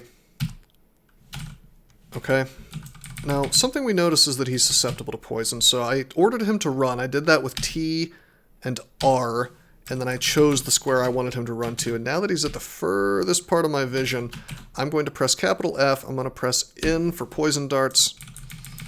And I'm going to just press enter right here and attack my own guy. It'll say, really fire at your Hornet. Now, some gods don't like it for you to attack your own allies. Okawaru, for instance. But Trog does not give a shit. So I'm just going to press yes. And the dart missed, so he didn't go hostile. I'm going to order him to run away again. I'm going to wait a turn. Bro, run away. There we go. Try this again. I really don't want this Hornet alive, but I keep missing with my darts. Okay, we hit him and it didn't do anything. Alrighty, let's just Ice Blast him to death. 2, 3 Ice Blasts. That didn't quite work. I feel pretty confident about meleeing him, actually. Yeah. Ordinarily, in that situation, if I was a character that wasn't a big boss hog in melee, I may have burned a Fear, I may have burned a Blink, I may have simply left him on the floor and gone somewhere else. Hornets are really dangerous. We kind of got unlucky not killing him with 3 Ice Blasts, by the way, with 5 Evoke skill.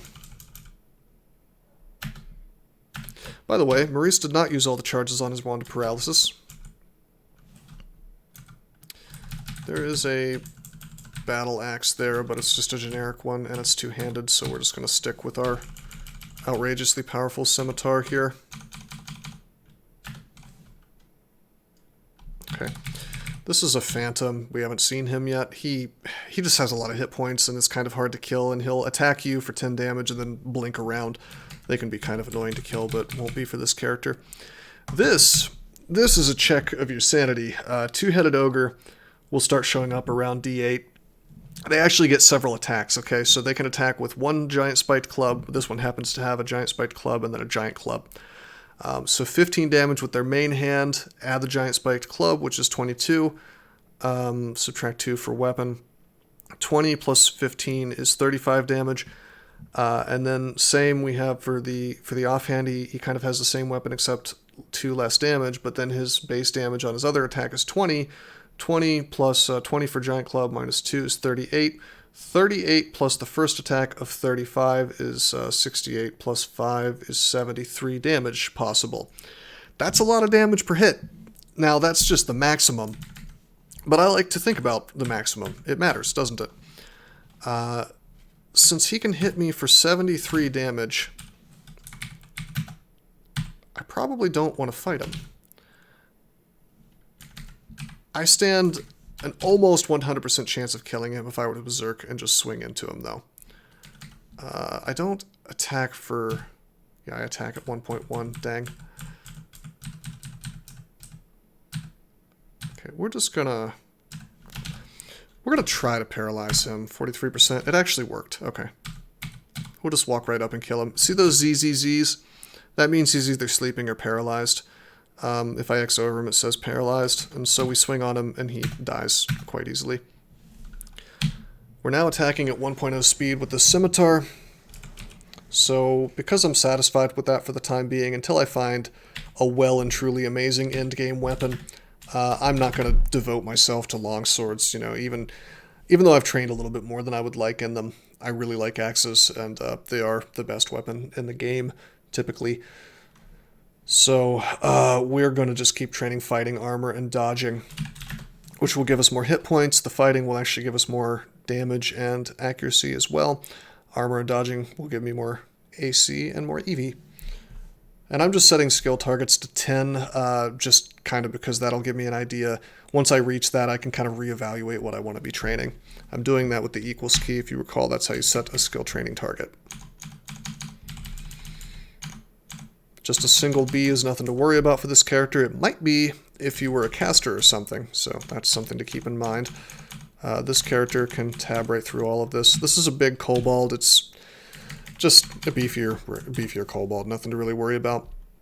We have a really respectable stack of enchant armors going, and if this was a weaker character, I would be recommending that you use your enchant armors immediately. Probably on one of your alt slots, your ox slots rather, like gloves, boots, buckler, cloak. But I have the luxury of waiting on using those.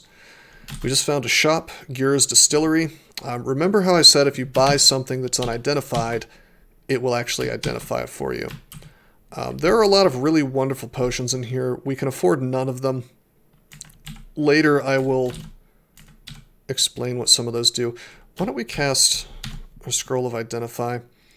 Why don't we identify just potions? Berserk Rage, okay. Berserk Rage is not super useful for us because we are a Minotaur, Berserker, not a Minotaur, but a Berserker, so we can Berserk anytime we want to. But for other characters, this is really your only, or one of your only sources of going into a rage, and it can be useful in the early game, but it can also be very dangerous for the same reason that Berserking is dangerous on a Troglodyte. There are some reasons why you might want to keep this in your inventory, even as a Trog guy. I'm not going to get into them right now, but I will just say they exist. Tabbing through enemies we've seen before. I'm going to play a little bit faster, just a little bit. Whoa, hold on. And this is what happens when you play fast. You might not notice that Gastronach the Ponderous comes into view. So this is a big boy slug, and he is the most dangerous by far enemy that we've seen so far. If I were to just tab into him, I would probably die. You know, if I were to just roll up on him, it would not be good for me. He can do 40 damage with his melee attack. He's very slow, so he takes actions incredibly slowly. He has airstrike, which can do something like 50 damage to you. That's a lot per turn. He can also summon some stuff, and he can slow you. But basically, we just don't want to fight him. Oh god, he slowed me already. I'm going to teleport, actually, because he could start doing 50 damage per action to me. Now, he's so slow that he's not going to get 2 of those on me, but...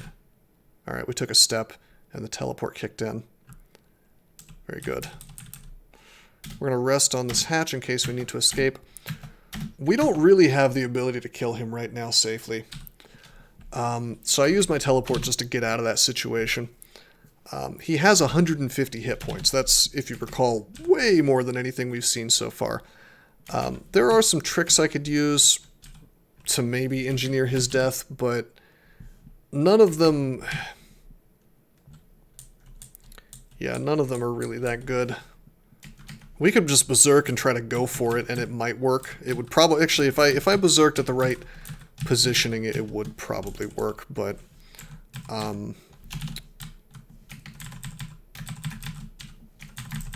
you know, it's a matter of, like, will this probably work, or is it guaranteed to work in a way that won't get you killed? And if you berserk against an enemy like that, and it doesn't work out...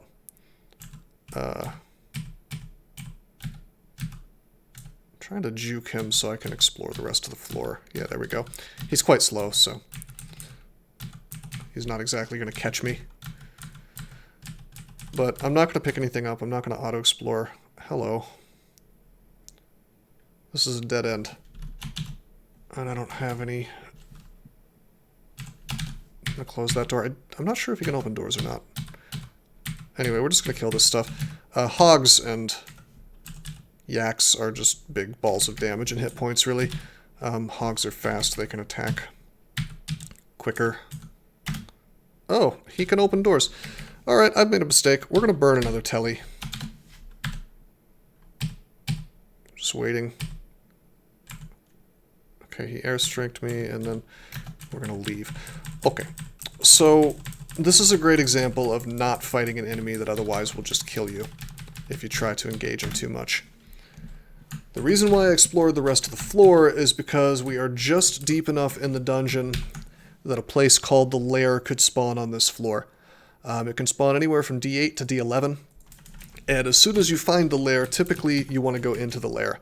We're going to leave all this good stuff, like the potions that are in the shop because we can't afford them, and the rations that are on the ground. We're going to leave this stuff behind. We'll come back for it later when it's a little easier and safer for us to fight him. This is pretty easy. Let's just berserk this stuff down. And then rest. Butcher some of those corpses. Okay, there's a Book of Flames here. It's red because Trog really doesn't want me to learn anything in it. Just as a little preview of spellcasting, I am going to pick it up because Trog won't get mad at me for doing that. And it says you add the spells in the book to your library. Anytime you pick up a book, that's what's going to happen. And then there's capital M to see your library, but I'm not going to get into that because this is not, that's out of scope for this guide. This is purely for the Minotaur Berserker. I will do a caster guide later, and we can talk a little bit more about how that works. Okay, so now we've found our first, I guess what I would say, interesting enemy. These slime creatures have 60 hit points a pop and can hit for 22 damage a pop. When they get next to each other, they can combine, like this one up here, to become a large slime creature, which doubles their hit points and doubles their damage. And for every single slime creature that combines into that, you'll see another little slime pop up into the tile, and they'll be doing like 100 damage in no time. By themselves, they're actually fairly beefy, but this character can fight the solo ones. Uh-oh, he combined. So I don't want to fight him when he can do 44 damage, right? So what we're going to do is we're going to leave his line of sight. and as soon as I leave the line of sight, they will start separating. So we killed them all, one at a time. Generally, that's what you want to do. Yaks, like I said, they're just damage and hit points. They don't do anything interesting. 38 hit points, and they can do up to 18 damage a pop. Generally not dangerous when you encounter them, especially if you fight them in a hallway.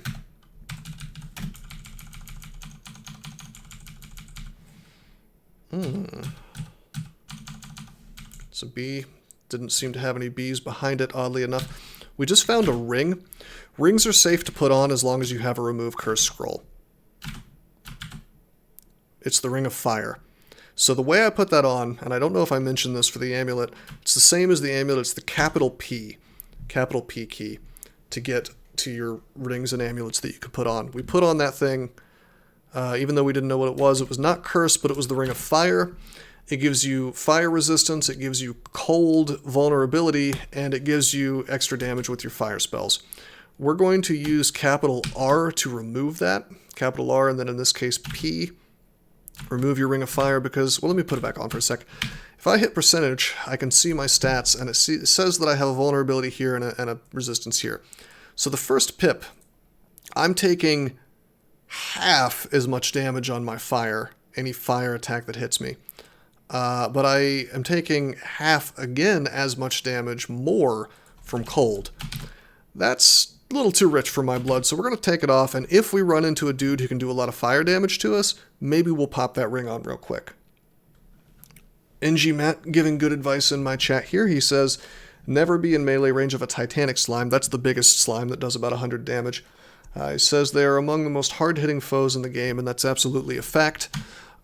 Generally, you want to do your very, very best to make sure they're separated. And if for some reason you have to fight a Titanic slime, you probably want to hex them with something like enslavement or paralysis, because their MR is not that great. Also, I didn't see that message earlier, but NGMat also said Tengu and Gargoyle can fly, and flying makes you take more damage from airstrikes, so you don't want to be flying. And that was in reference to Gastronaut. That's also definitely correct.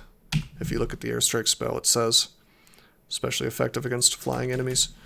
That works for you too. Here's our first troll of the game. He attacks 3 times for 20, 15, and 15.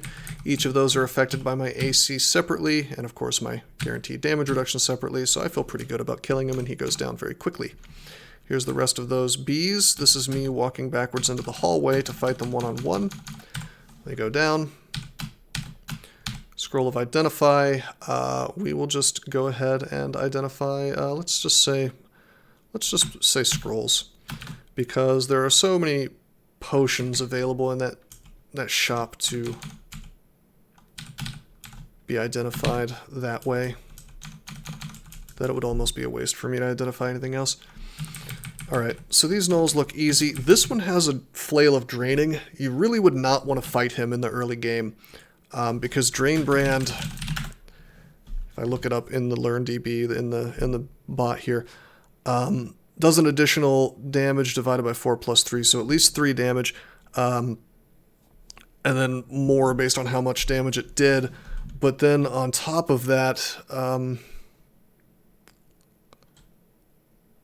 I thought it did more than that, like more flat damage than that.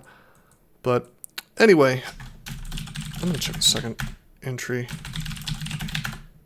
just to be sure.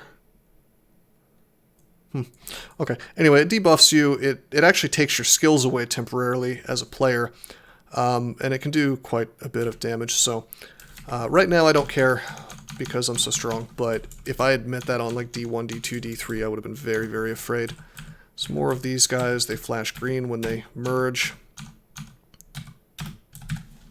Only going to fight them when they're separated. One at a time, so to speak.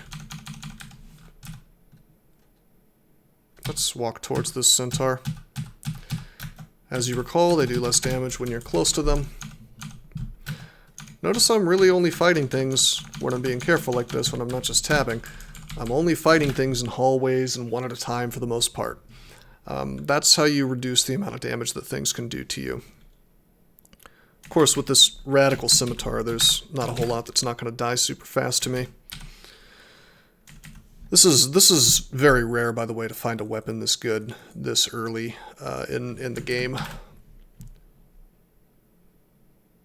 Just a very big enchantment on that, even if it's not the best base weapon in the game. Let's go to this hallway, fight in here. Rest on the staircase for safety. This is a hippogriff. It's not fast, unlike the wyvern, but it attacks 1, 2, 3 times. It's like a flying troll, basically. It's not really that dangerous. Could be if you were a weak caster or something.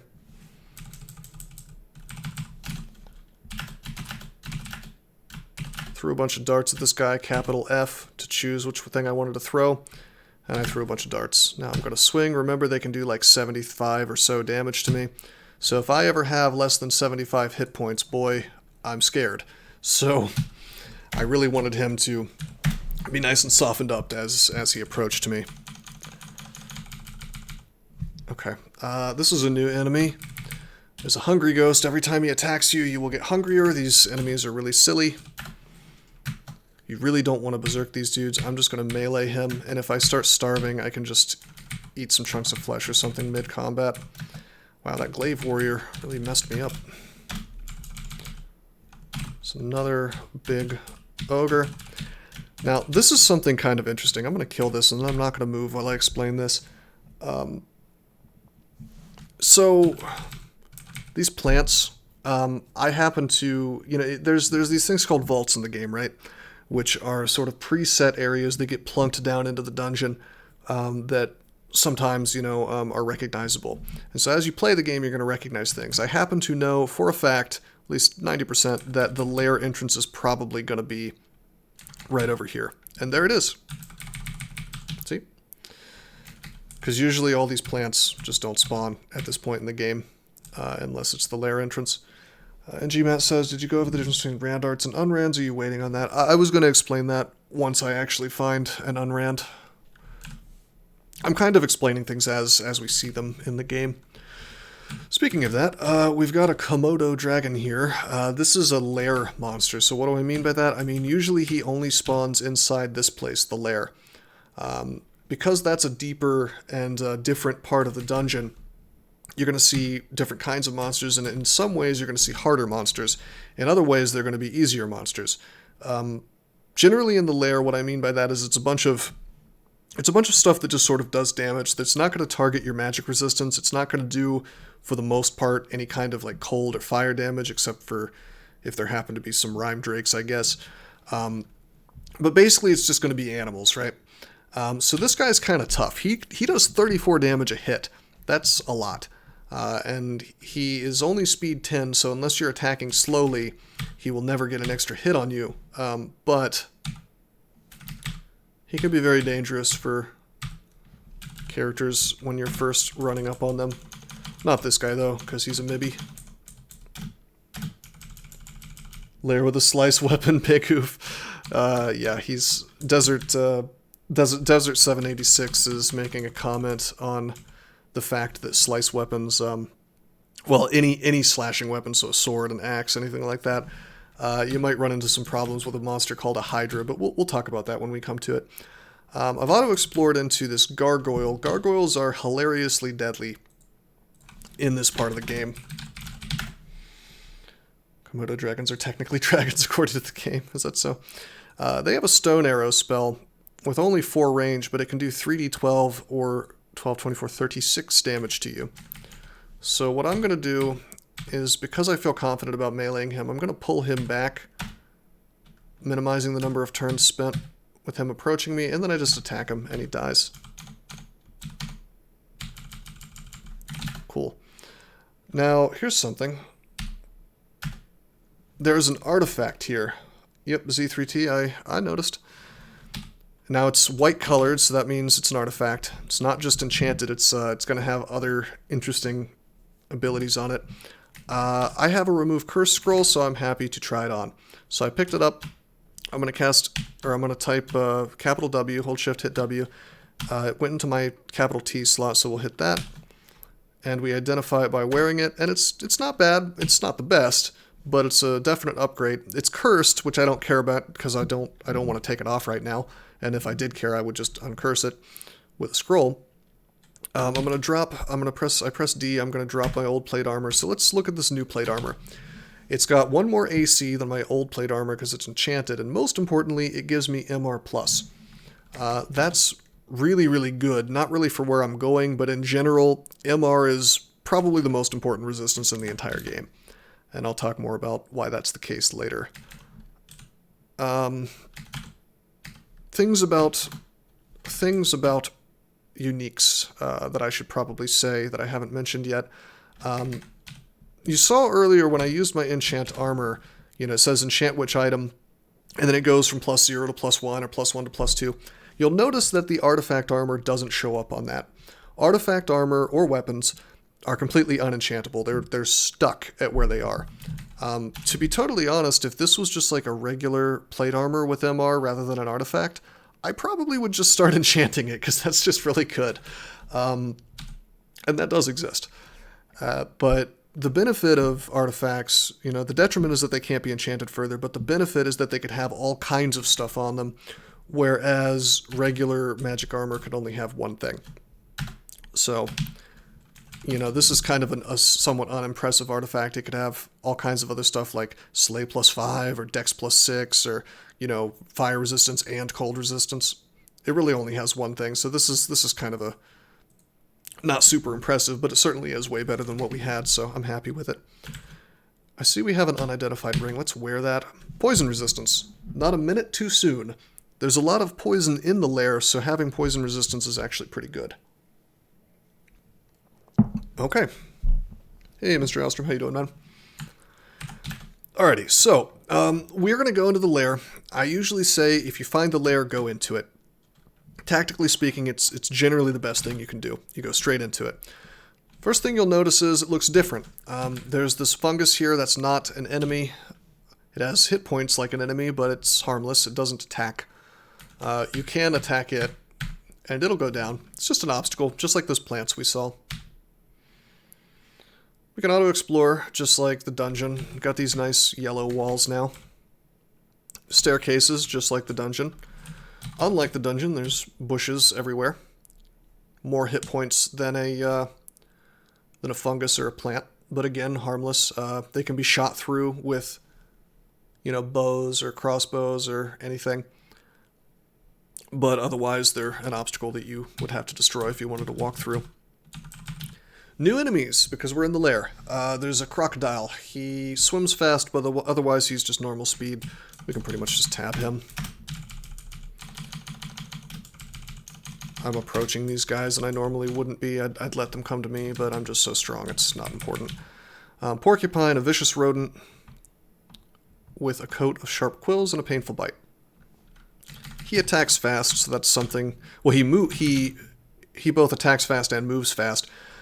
So that's important to keep in mind, because some characters might actually have some small difficulty with a porcupine, and you need to be aware that, like, if I'm walking backwards, he's occasionally going to get an attack on me, although it looks like I counterattacked and killed him, as I was trying to demonstrate that. Looks like we have 10 fighting, 10 armor, 10 dodging. I never found anything else, really, that I cared about, so I'm just going to set all these to, like, 15. And just keep training them. Nope, porcupines are not speed 10, my friend. I believe they are speed 13, and we can check to be exactly sure. You really only have to die on one squishy mage to a porcupine to remember that forever. Speed 12. Close enough. Okay, we got a black mamba. If you see this in the early lair, or in the lair at all, but especially the early lair, it's important to keep in mind this is actually probably one of, if not the most dangerous monsters in the lair. He is very fast, speed, I want to say 15, maybe even 20. You can look that up. 18. Yeah, 18. I gave the range. I was on average correct. Speed 18, that's incredibly fast. In fact, it even says astonishingly fast tropical snake in the description. Hits for 20 damage, which is just a lot. It can cause poisoning if he does damage. This is a great target to use wands against. We could paralyze him, and his magic resistance is really not that good, 61%. If this was any other character, we would do that, but I feel pretty confident just slapping him around, which we do, and he dies. It appears at some point we picked up a wand of acid and a wand of polymorph. Polymorph changes something into a random other something, and that can be very dangerous, and I don't really recommend you use it unless you really know what you're doing. Wand of acid is just a really strong bolt, shoots in a line, and for everything that it hits, it loses one range. So if this were to hit something, like let's say that Mamba was still alive, it would only go to here. So if there was a monster at the very end, it would be 100% safe if something in front of it got hit.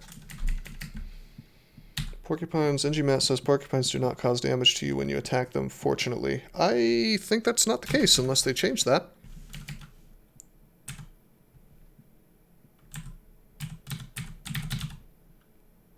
Sharp quills and a painful bite. No, you totally take damage when you attack a porcupine sometimes, unless they took that out. It kind of doesn't really tell you that anywhere but the description, but you'll notice yourself taking damage. Papyrus book on the ground will pick that up. There's no real reason for me to pick up spell books. I'm never going to cast spells, but force of habit, you know. Alright, I look on the floor with Control F dot, and I see nothing interesting. So, we do see that we got a Scroll of Identify. You know what? I'm going to take the time to buy some of these potions that we found earlier. So I'm going to get the Potion of Might because it's cheap. I'm going to get the Potion of Agility is already identified. We must have seen somebody drink it.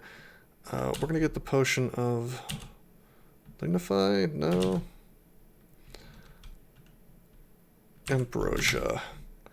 And I'm going to buy Degeneration. It's red, which means that it's useless. I identified it because I bought it just to identify it. Noxious Concoction, which reduces strength, intelligence, dexterity. No reason to carry this thing around. So we drop it. We had 2 more of them. And now I'm just going to use my identifies on more potions. Cancellation. Okay. We'll go back to the lair. I'm doing that quickly by doing Control G for fast travel and pressing L and then just pressing enter, and it'll take me to the entrance.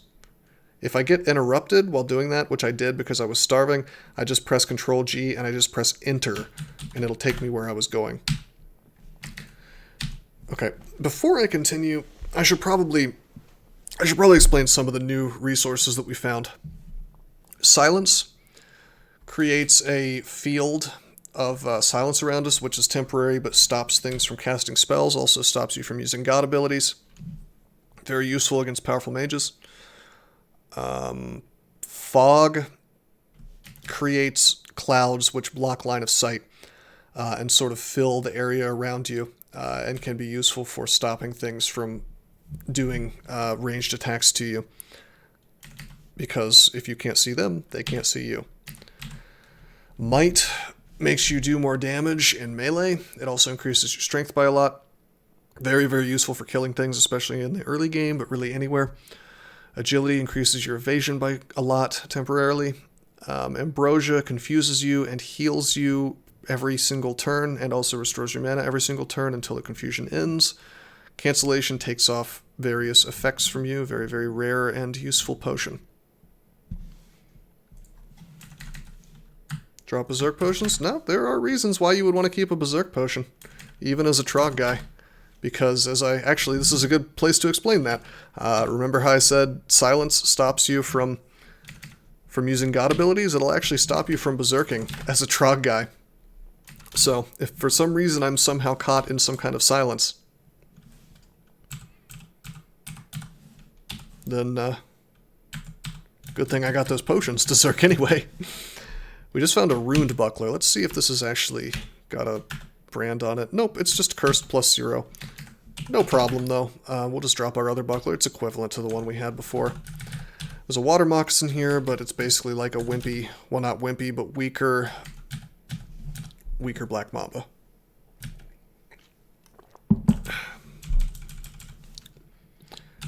feel like I'm talking way more than I usually do in these streams. Alright, Blink Frogs. These are very quick enemies. They will hit you for 20 damage a pop. They're incredibly dangerous. They will blink around, and they come in packs. There's generally at least 4 of them. If you see one, there's probably at least 3 more behind it. And despite the fact that they blink around randomly, they're still fast. So they will very happily surround you and do just an enormous amount of damage to you. I would actually say that Blink Frogs are the deadliest, one of the deadliest enemies in here. I'm just kind of tabbing into them because I can, because I'm a Minotaur Berserker, but if I was a caster, I would have treated that pack like it was just a horrifyingly dangerous kind of thing. We would have tried to lure it off one at a time. We would have used various tricks to avoid taking too much damage. Now here we have the reason why I'm not wearing the Ring of Fire all the time. This is a Rime Drake. He can blow ice at you with his breath attack, which he just used on me. It says, Rime Drake breathes ice at you. You're encased in ice. I now have the frozen effect. Status, frozen. I want to look this up to show it. It says you are covered in ice, your movement speed is reduced. So if I were to try to move while frozen, which I'm not doing, I'm just attacking. You notice I attack and I'm still attacking at speed 1, but if I move at speed 1.3 when it's usually 1. While you're frozen, you're immune to further breath attacks. Further Rime Drake attacks, anyway. We auto-explore more. We get these Occlob plants. They are a stationary enemy, which can shoot acid at you for 41 damage. That's a lot. If you get resist corrosion, you can take much less, but we don't have that. This is a vault that you're going to see quite a lot. I think it shows up every time in Lair, actually. They can't shoot through these plants. So a bunch of animals and stuff will spawn alongside these Occlob plants, and then they'll break their way out, and then the Occlobs can shoot at you. And this red exclusion area shows up automatically around them to tell you exactly where the Occlobs can shoot. So we're going to back off. And I'm going to wait. And it looks like the Spiny Frog has shown up. He's one of the most dangerous enemies in Lair as well. He's very fast, and he hits very hard for 26 damage. If I was a weaker character, we would be very concerned about him. Just like the Mamba. Crocodile, not worried about. Basilisk is huge because he's got 14% Petrify. He can actually turn us to stone. So what we're going to do is we're going to use Trog's Hand, which takes some piety away. Trog will not give me weapons anymore because I need to get piety. But that cut the petrified chance to 0. I'm just using examination mode here, X and then V over the Basilisk. And we'll just fight these dudes. We should be fine on this character, as long as we're immune to petrify. Got him just as that ended. Okay, that's a 7-headed Hydra. Mr. Alstrom was just asking me what's my Evo level. I like to have at least 5 evocations if I have the wands for it, if I found the wands for it. Let me explain a little bit about Hydras and why we're going to want to use wands. First of all, I'm going to walk away from him. So, here's the deal with Hydras. We just got to a staircase. This Hydra has 7 heads. They can spawn with any number of heads up to like 20, but typically it'll be somewhere between like 4 and 12. 7 is on the high side. For every single head, they can do 18 damage. 18 times 7 is quite a bit. 18 times 7 is, it's more hit points than I have. However, each time that's got AC applied to it, each one could miss from your evasion, and guaranteed damage reduction from having heavy armor applies too. So in reality, this Hydra cannot one-shot me. However, notice the flavor text. Hitting it with any bladed weapon bigger than a short blade risks lopping off a head. Actually guaranteed for that to happen if you hit it. And 2 more will grow in its place. So you take him down to 6 heads, and then he goes to 8 heads, basically. And he gets hit points back from that, and then he's hitting you for another 18 damage, and it's just a really bad idea to try to swing on him with a cutting weapon, unless I'm so strong that I can just blast right through him. with enormous damage, which I probably could do while berserked, but I don't want to risk it. So instead what we're going to do is we're going to go up. We're going to go back down to the staircase we've already been to. And we're going to go hunt him back down, basically. We want to meet him at range. Let's just shout. You hear a roar, that's got to be him. Roars are typically, yeah, him. Hydra. So now we're at max range, right? Much better. I could try to Wand of Acid him, but whoops, Wand of Acid doesn't reach very far. I could throw stuff at him, but I didn't train throwing, so I'm not very good at that. I did train evocations. We could Ice Blast him, but whoops, that doesn't reach the end of the line of sight. We could try to Hex him. Chance is not very good at 26%. And that's going to basically be the same for any Hex Wand, Paralysis, Polymorph, Enslavement. The only one that's different is Disintegrate. Since we're on a staircase, we're going to try to random effects him. Because that's the only wand I want to use that has that much range.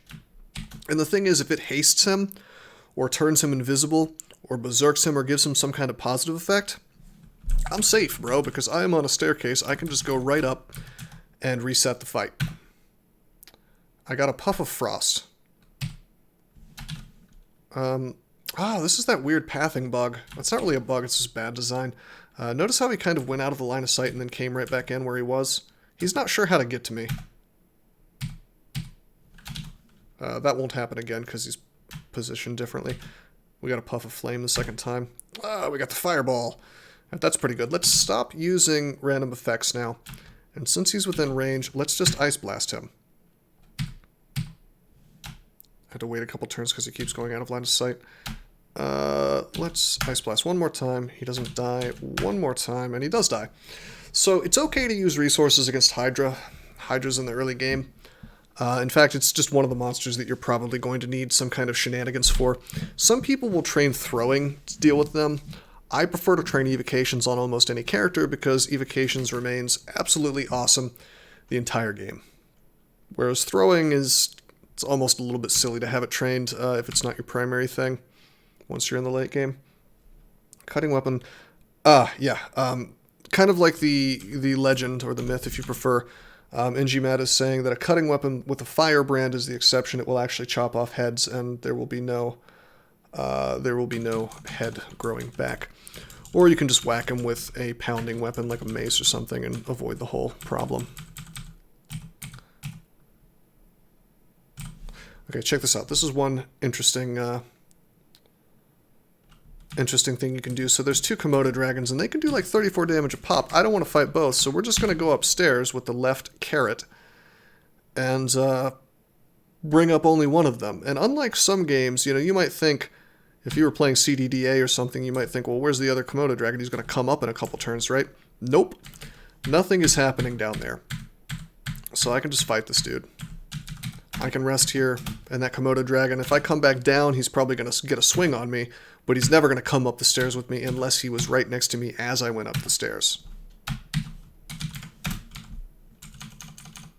Just going to tab this stuff because we're a big boss hog and we can get away with it. Tab, tab, tab. Okay, there's a bunch of loot behind these Oklobs, but we have to be very clever about the way that we do it. And now I haven't mentioned the transporter vaults. I will in a second. I think what I'm going to do here... Remember, they can do 41 damage a pop to me. What we're going to do is we're going to... Okay. We're going to take a look at what's in here. We see that there's a shield. There's a big boy shield. So I actually want to find a way to cleverly take these dudes out, basically. And while they can do an enormous amount of damage to me, I do have some tricks in the form of wands. Alternately, I could show off my Brothers in Arms ability, which is the third and final ability that Trog gives you, which basically lets me summon one of my muscle lifter bros from the gym to give me a hand. But the more piety we have, the better bro we get, and we don't have that much piety. Nevertheless, I think I'm going to summon one of my boys. Sadly, I just got a regular ogre, not like a deep troll or anything, but he should be handy anyway.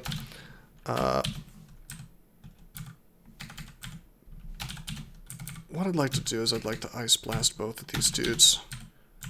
There we go. So I pressed dot there. It's just like throwing things. If I press enter, well, no, it's not just like throwing things. It'll if I pressed enter, I believe it would still aim directly where I want it to aim, so never mind, forget I said that. Anyway, acid hit me, but it didn't actually corrode me or do much damage. Got lucky, I suppose. Take a step. And now I'm just going to see what my ogre can do. So he's berserked, so this, when I summon a Brothers in Arms, it summons an ogre, or a two-headed ogre, or an Etten, or a troll, or a deep troll. There's a lot of big boys that can come, and they always come when they're, when they come, they always come berserked. That means they do more damage than an ordinary guy. It won't really reflect here in the XV screen, but I assure you he will do more damage and he will attack much faster, but he's also probably just going to die fast to these Oklobs, but he's slapping them around pretty good. He killed one. Wow, they're just not attacking him. Okay. I'm okay with this. If they want to just do nothing, that's fine. Oklob plant spits acid at you. Splash of acid hits your ogre. Ogre is splashed with acid. Oh man, he's just doing the work for me. Let's help him out. Notice how I moved the Ice Blast off to the left? Because I didn't want to hit him. So we get another wand of Ice Blast that actually stacks together into one item, so now we have 17 charges. So everything we did basically paid for itself. Got an amulet, we don't know what that is. Most importantly, we got a shiny shield. We're going to, well, first we're going to remove curse. We're going to read remove curse. That's R, and then in this case, capital G. So now my stuff is no longer red, which means I can take it off, which means I can wear this thing. And we get a +1 shield of cold resistance. That's so sick. Really good. That's exactly right, Rough Ear. So... Alright, so this is what I like to call endgame, alright? Shields are really good, as I mentioned. There are 3 levels of shields: bucklers, shields, and large shields.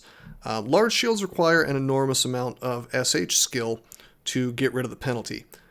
Shields require a pretty solid amount of skill, but not so much that it's really a big problem. These guys require 15, the bucklers require 4, large shields require 25. Just like with the buckler, and this is not always what you want to do, but in this case it's what I'm going to do. I'm going to train nothing but shields until it reaches 15. So I set my skill target with, I went to skills with M, I set my skill target with equals, I pressed J for shields, and then I typed 15.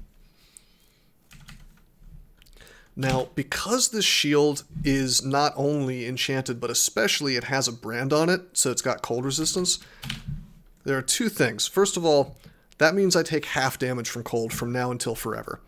Secondly, that means because that shield is just a slot that I really want to be wearing forever and I'm very unlikely to improve it, now I'm so ready to enchant the crap out of it. So we have 4 scrolls of enchant armor.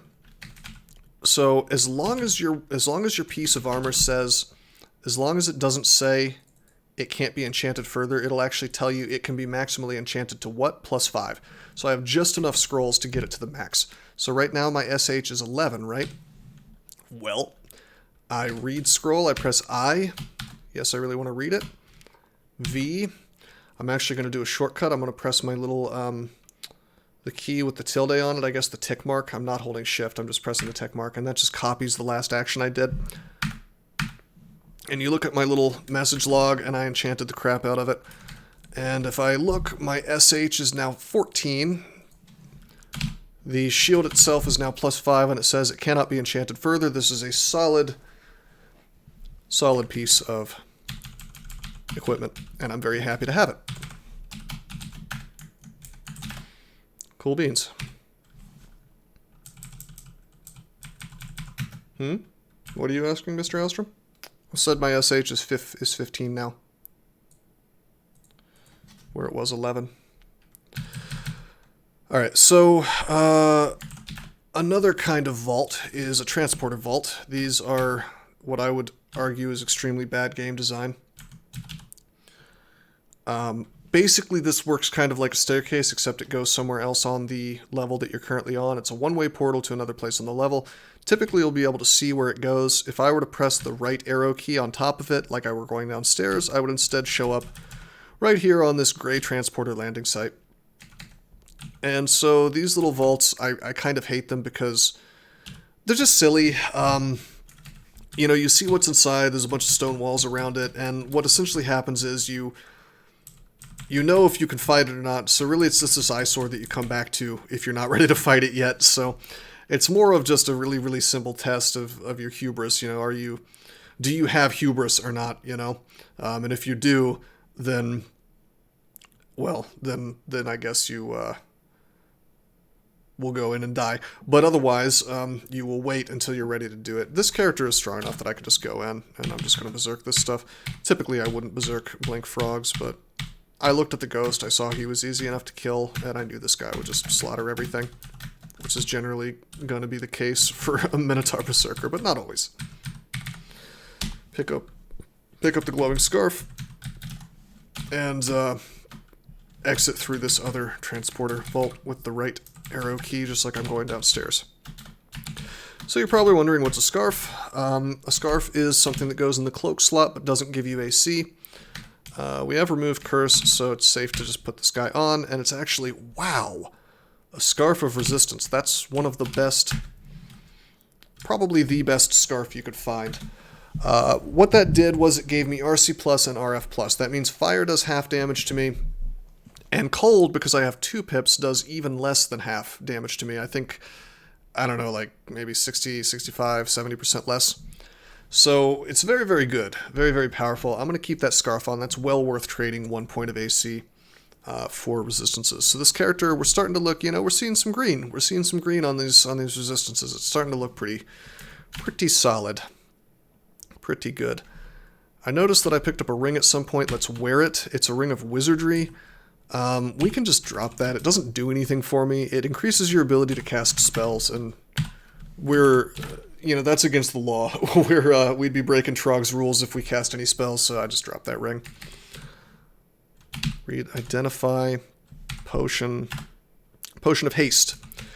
This is one of the best consumables in the game. You're not going to get too many of these. They're guaranteed, virtually guaranteed that you'll find some, but you're probably not going to find very many based on the drop tables. Basically, it just makes you move not twice as fast, but I think, 1.5 times? Really, really handy. If you're in a bad situation, like a really bad situation, typically one of the first things you want to do is drink a potion of haste. Okay, let's go down. There are 6 floors to Lair, by the way. You're going to get a lot of experience in here. You're going to see a very narrow... One of the reasons why I want you to go to Lair first, why I always advise this as soon as you see it, is there's a very, very tiny, narrow list of things that you're going to fight in here. And almost none of them, except for the Basilisk, will be targeting your magic resistance, whereas the other places that you can go at this point in the game are going to target your magic resistance a lot. Horrible things can happen. You can get paralyzed, you can get banished, which is something I haven't discussed yet, but trust me, it's bad. Basically, Lair represents a place that, while it has some tough stuff in it, is really not going to cause you as many problems typically. Outside of the unique monsters, of course, which can show up anywhere, but we haven't seen any. Here's a new enemy. Electric Eel. They are able to cast Electrical Bolt. And the thing about electric damage in this game is that it can bounce off walls and hit you twice. This does 3d6 or 6, 12, 18 max damage. I don't have resist electricity, so this is actually something that I'm a little worried about. So I am going to show you a polymorph wand. So I press capital V for polymorph, capital O, or capital V for evoke, capital O because that's the item slot that my polymorph is on, and I'm going to press enter. The electric eel evaporates and reforms as a killer bee. I'm very happy to see him as a killer bee instead of something more dangerous, so we just kill him. Elephants are big, beefy enemies that are kind of, they take a while to kill because they have a lot of hit points and they do good damage.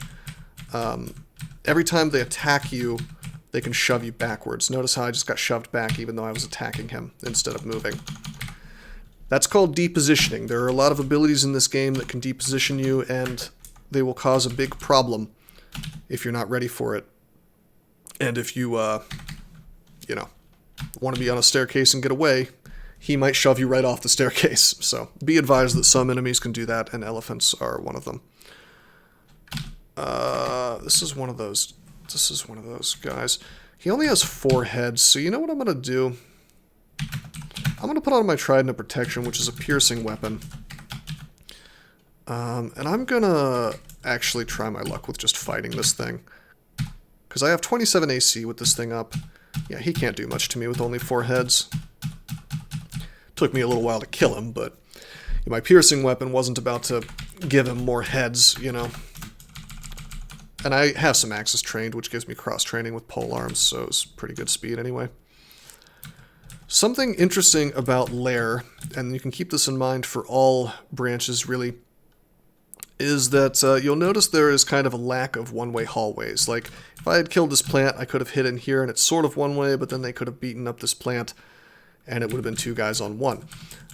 This is set up in such a way that if I stand here, they can still filter in through this little hallway. Look at my yellow reticule up above my character here. They could filter in and surround me. Unlike the dungeon, there's just no hallways. There are some, but they're very rare. There's one right here that I can use, though. He'll shove me back like so, and now he can't get in. He can only shove me the direction that is directly opposite to where he is.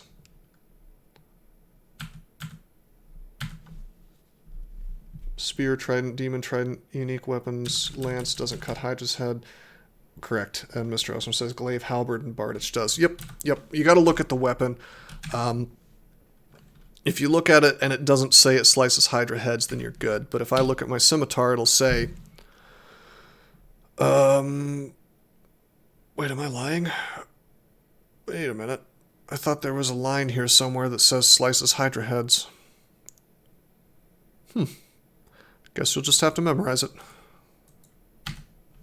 Unless I'm just blind and missing it. But yeah, it's generally pretty intuitive. If something seems like it slices things, then... Alright, so I backed off of this new enemy, and then I rest to let him come near me, and look what happens. As soon as he comes into my field of view, it says, being near the torpor snail leaves you feeling lethargic, and I'm slowed. Anytime you can see a torpor snail, you get slowed.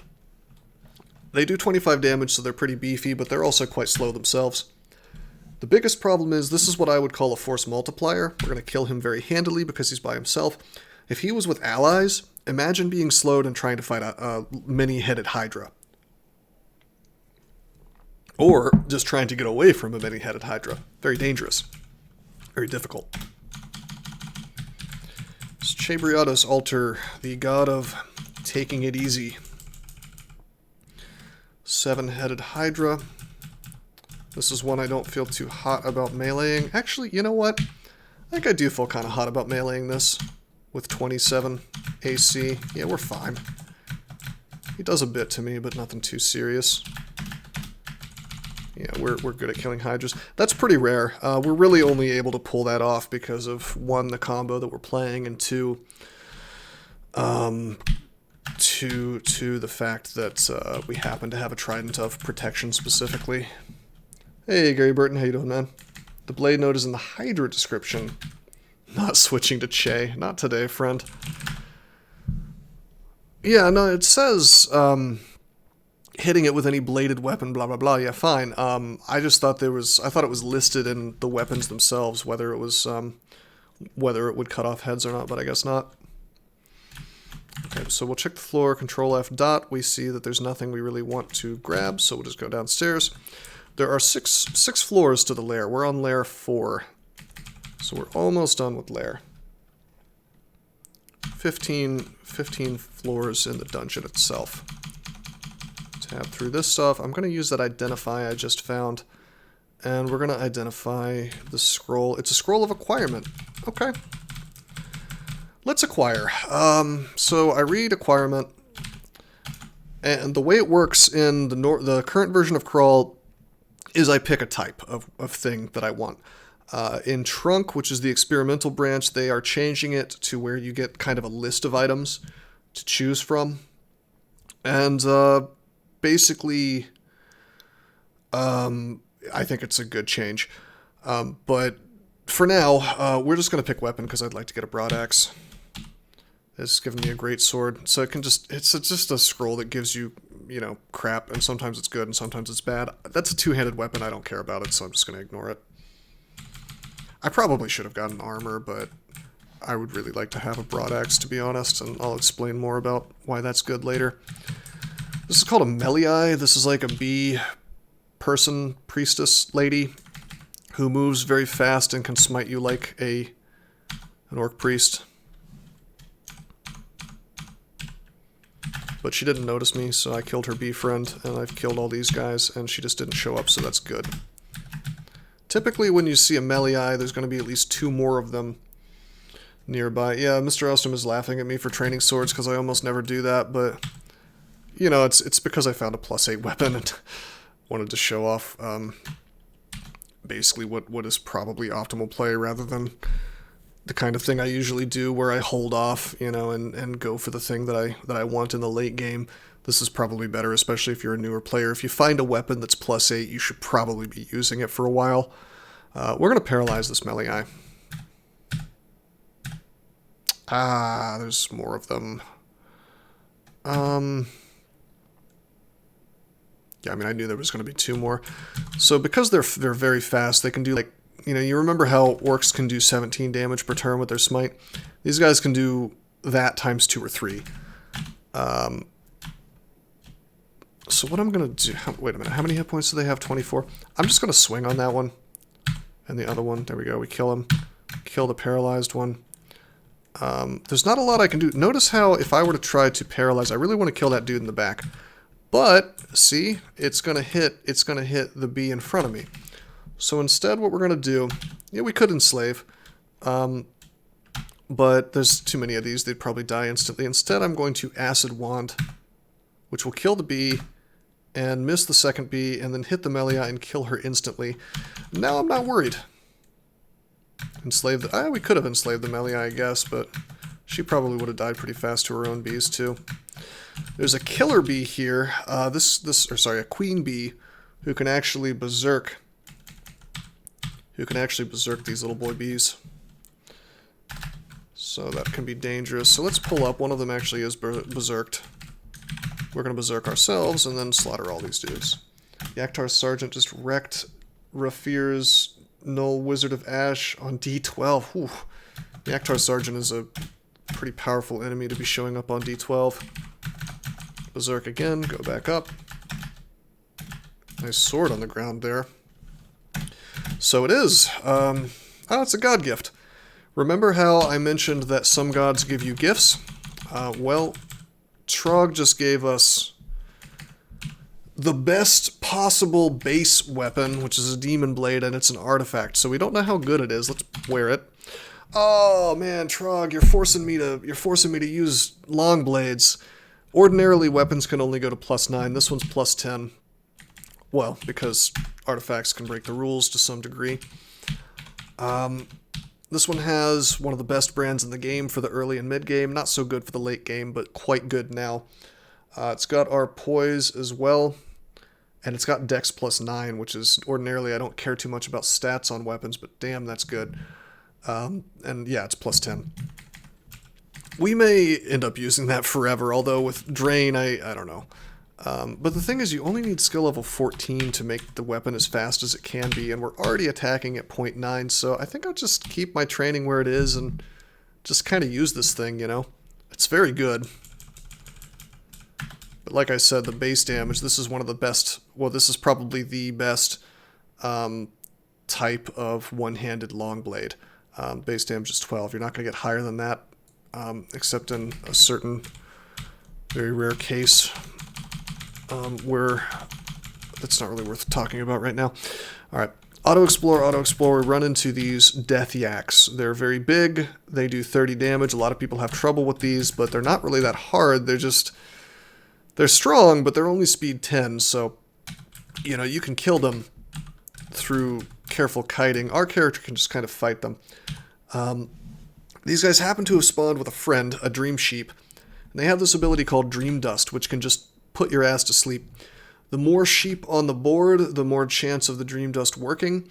It's only like a 1 in 29 chance when there's one dream sheep on the table, but as soon as there's two, it jumps up to like something like 50%, I think, and only goes up from there as there's more dream sheep. So you really don't want to fight them when there's people around, because if you get put to sleep, unlike being paralyzed, enemies will do double damage to you for their first hit. So we're going to Berserk, because I don't think you can be put to sleep while Berserk.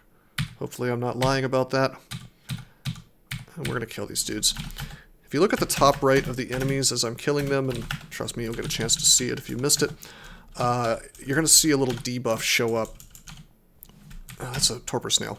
Check out how I stood in this position and then I waited. It's the perfect setup because he had to come through this hole, and now I immediately get to attack him. Alright, see that debuff? That means he's drained. I reduce his hit dice, which has a number of effects, including reducing his magic resistance. More of these dudes. So again, I don't want more than one of these guys in line of sight at any given time, so I go over here and I rest.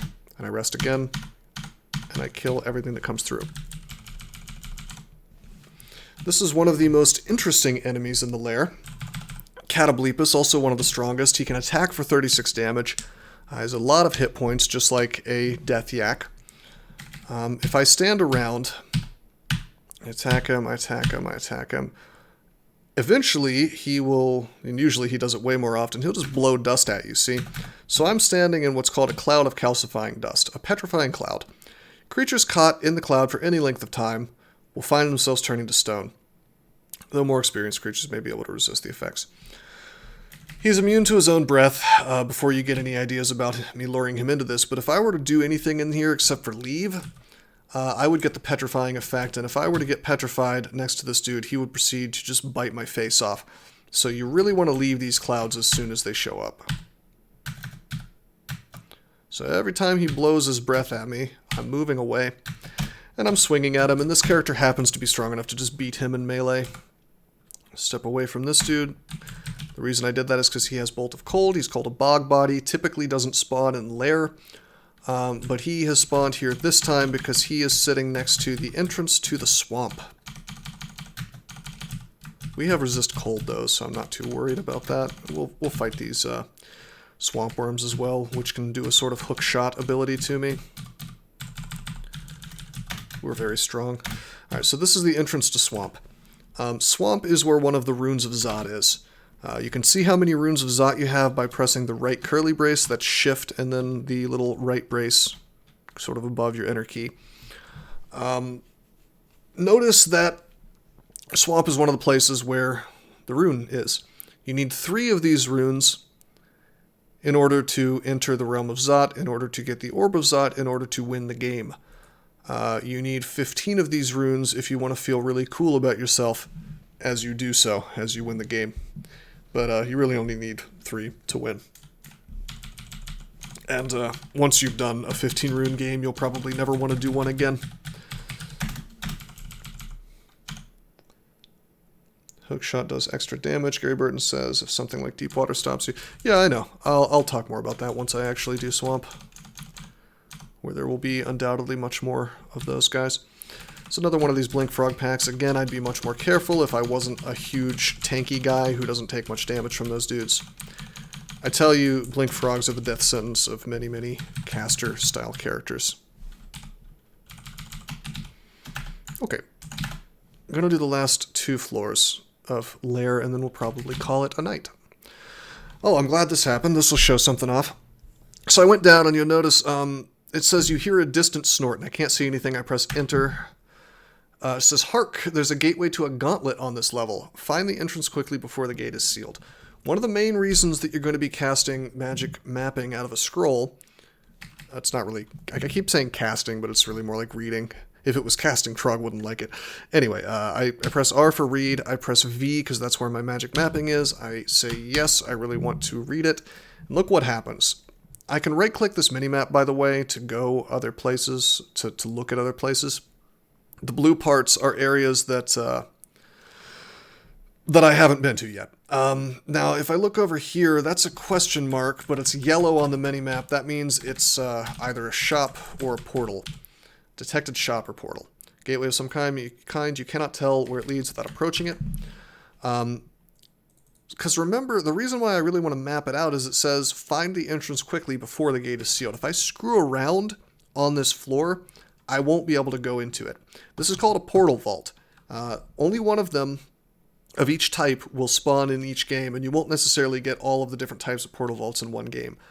There are places like volcanoes and ice caves, and there's a place called the Bailey, there's a place called the Sewer, there's a place called the Ossuary? Yeah. And there's a place called the Gauntlet, and probably some that I'm not remembering. This is the Gauntlet. Now, before I go into the Gauntlet, there's actually some gloves on the ground, so let's grab those. We pressed a capital W to wear them off the ground. It's just a generic +1 pair of gloves, which is helpful. We're also going to walk down here, and we're going to read this off the ground. Fun little trick. I didn't pick it up because there's monsters around. Let's press R and then comma to read it right off the ground. And we'll just identify our potions here. Got lignification, that's good. Lignification turns you into a tree, gives you resist poison, makes you do a ton of damage with your fists, if you choose to use them, and gives you extra hit points and gives you extra AC. Very useful in the early game. Salt Place, yeah, Desolation, right? There's that as well. Wiz Lab, sure. Alright, so anyway, the timer is not so unforgiving that I didn't have time to do that. In fact, you get a lot of time. You can hunt this thing down yourself without a magic mapping, but I like to use magic mapping because it's very bad at finding them otherwise. So we go in, we find out that the nature of this place prevents you from teleporting. What's this about? Well, let's auto-explore a lot and just take a look around. Seeing a lot of enemies that we don't know what they are. I'll just stand here. So, the way this works is it's a gauntlet. You get a choice of which path you want to take. So if I go into this portal, I end up here. I gotta fight all this crap or run away from it and go into this portal, which takes me here, which then takes me here if I take another one. Well, which I have to. Fight more crap, take this portal, go here, take this portal, go here, take this portal, end up past these walls here. I can only go through one of these. There are ways to sort of cheat, not really cheat, but like break through these walls and get the rest of the stuff in all of the loot piles, but typically you're only going to get one pile. So first I'm going to look at what items are in here by pressing Control F dot. See, there's an amulet, a potion, a scarf, more potions. I don't care about any of this stuff except for maybe the potions could be really good. I tell you what I want is I want this lightning rod. So I want to go down at the bottom. Let's make sure we can actually kill. Let's make sure we can actually kill the enemies in here. Swamp worms are a joke for this character, so yeah. Rafir says time goes faster for those time portals if you go down a level and wait. I think it's no matter if time is passing, it's the same no matter where you are. Okay, so Shadow Imp is an early game enemy. That's easy. Soul Eaters can drain life, but if we Berserk, we'll take him down easily. Then there's this wizard who is extremely dangerous, actually, because of the fact that he can paralyze you sometimes, and also his Crystal Spear can do up to 90 damage, but I think because I can do Trog's Hand, I'm not worried about it, so I can do the bottom. I feel confident about this. There's also going to be a Minotaur that you will always have to fight at the end of this thing. But remember, because teleports are disabled in here, I can't use a scroll and get out. So, we're we're in for a fun time if anything goes wrong. I'm gonna Berserk because I wanted to kill that Soul Eater before he could do much to me. Okay, these are net traps. If I go into them, I get netted. And then I can break the net and get free. You can actually farm the nets in them if you have some means of teleporting out. But we can't really do that. It's a helmet here. We can't wear it. Notice it's grayed out, sadly. Let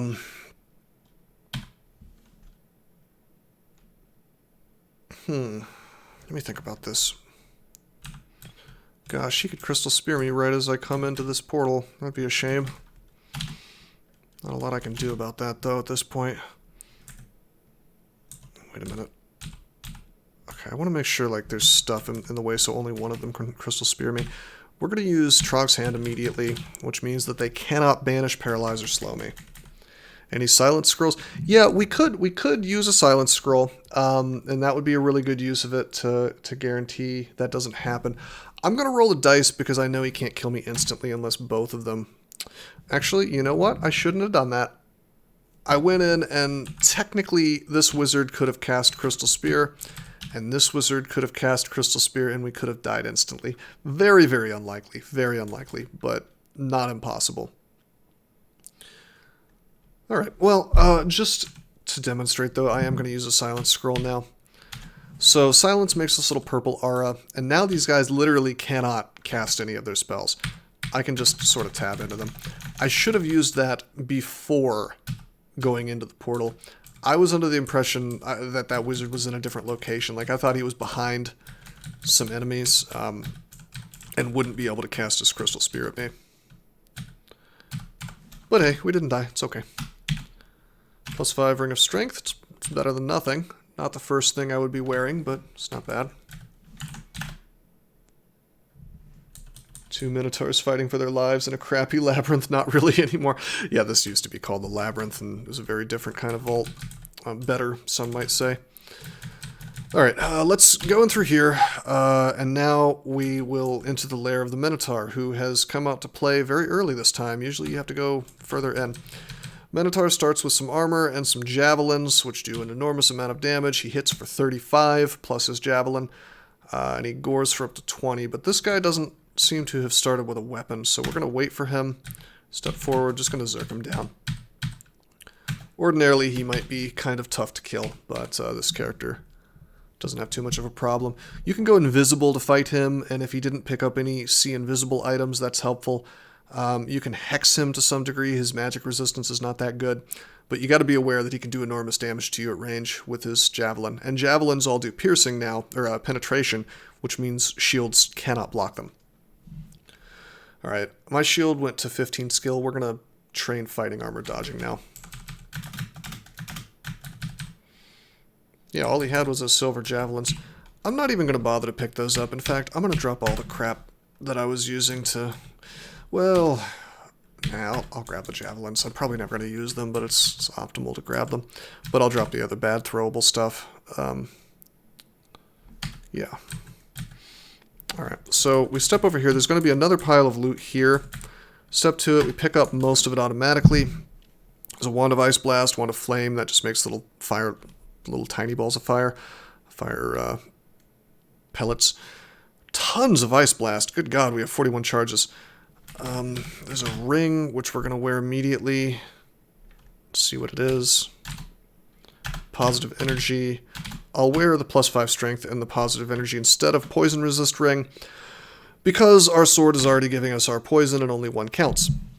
And we didn't have resist negative, so there's no reason not to enjoy the positive energy, which gives us 1 point of resist negative.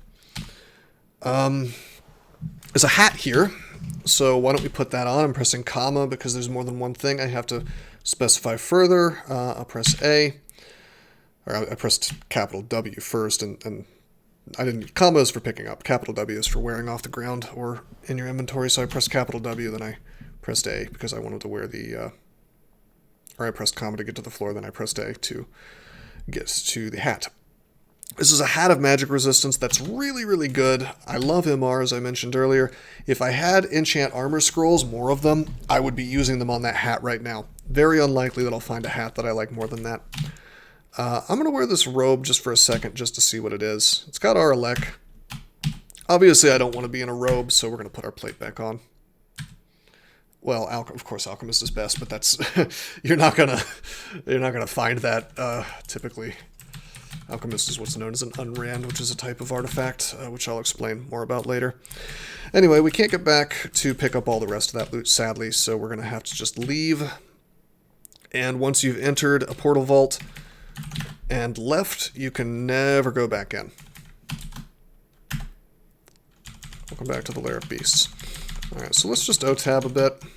Typically I'd pull these elephants back somewhere a little safer, but this character is a big boss hog and he can just kind of tab them. I can tab just about everything in here, so we're going to move at lightning speed for a little bit. Auto explore tab.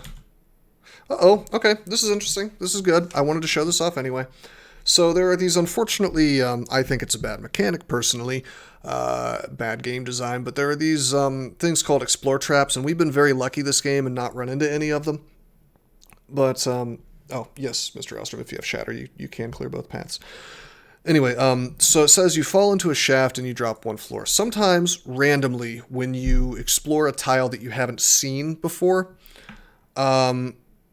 you can be teleported, you can be marked, and you can be shafted. We've been shafted. That can take you anywhere from 1 to 3 floors down, and you'll land randomly.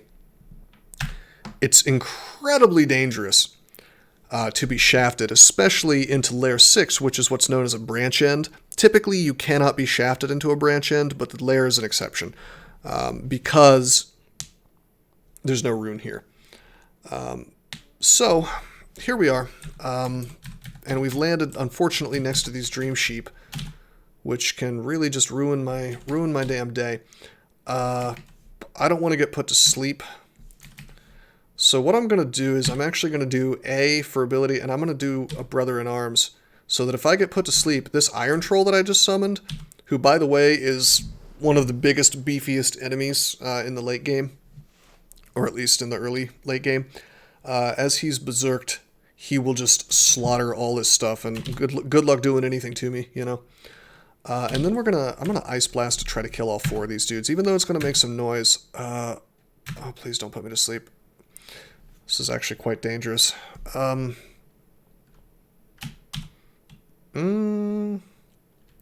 could Lightning Rod, but that's not good. I'll explain Lightning Rod in a minute. I'm gonna Ice Blast again to kill these 2 guys, and it's still pretty likely that I'll get put to sleep. There we go, I'm asleep. Okay, so it says you fall asleep. I just wanted to show off basically what sleep does. So you fall asleep, you feel drowsy. If I press enter, all kinds of crap is going to happen. Boom. So it's black, I'm sleeping. Press enter again, another turn passes. I'm sleeping. Press enter again. Hear a loud deep croak. Dream Sheep dies because my Iron Troll is just wiling out over here. Press enter, you wake up. So I got lucky. If I had been hit, I would have taken double damage. We're going to Ice Blast again to take these dudes out. Sadly, they didn't die. There's no real way for me to hit this Dream Sheep now without also hitting my Iron Troll. And the last thing I want is to make my Iron Troll mad at me. So, what we're going to do is we're going to take a step back, actually. Okay. Now we're going to Ice... no, we're not going to Ice Blast, because again, we can't really hit him. I'm actually going to make another Brother in Arms. It says you fail to use your ability. There is a failure chance, 4%. Goes down to, I think, 0 if you're at full piety. But now I'm pretty safe. There's no more... There's only one Dream Sheep. So we're just going to swing... I'm going to go down into this little cubby hole so that we can only be attacked by a few things at once. We're just going to duke it out from here. And my boy, if I look at the chat log, or the chat log, the message log, so to speak, you'll see that my boy has been just beating the hell out of my enemies for me. So, good job, Iron Troll. You know, there are other things I could have done to solve this situation, but the important thing is recognizing that getting dumped into a group of Dream Sheep is bad. If you can recognize bad situations, that's really half the battle in this game. If you can recognize them quickly and use the correct resources. There's an artifact longsword. I don't particularly care what it is. It's not going to be better than this Demon Blade. It's because of the base type and how strong this Demon Blade is. Identify potion. I got a potion of resistance. Temporarily gives you 1 point of resistance in fire, cold, electricity, poison, and acid. Most notably does not give you magic resistance or negative resistance, so keep that in mind. Zoo Park in the middle there, we're going to find out. Oh, hello. This will be fun to show off. Let's take a step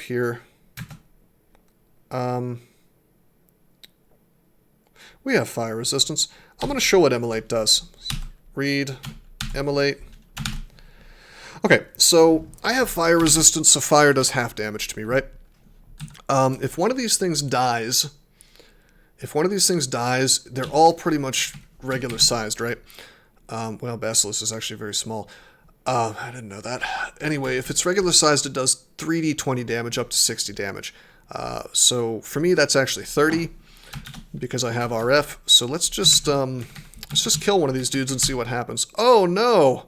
All right, so I hit one button, killed the wyvern, it exploded, killed something else, which exploded. The explosion killed something else, which exploded. And I'm just like, I'm not taking any actions right now. I'm just going to press enter now.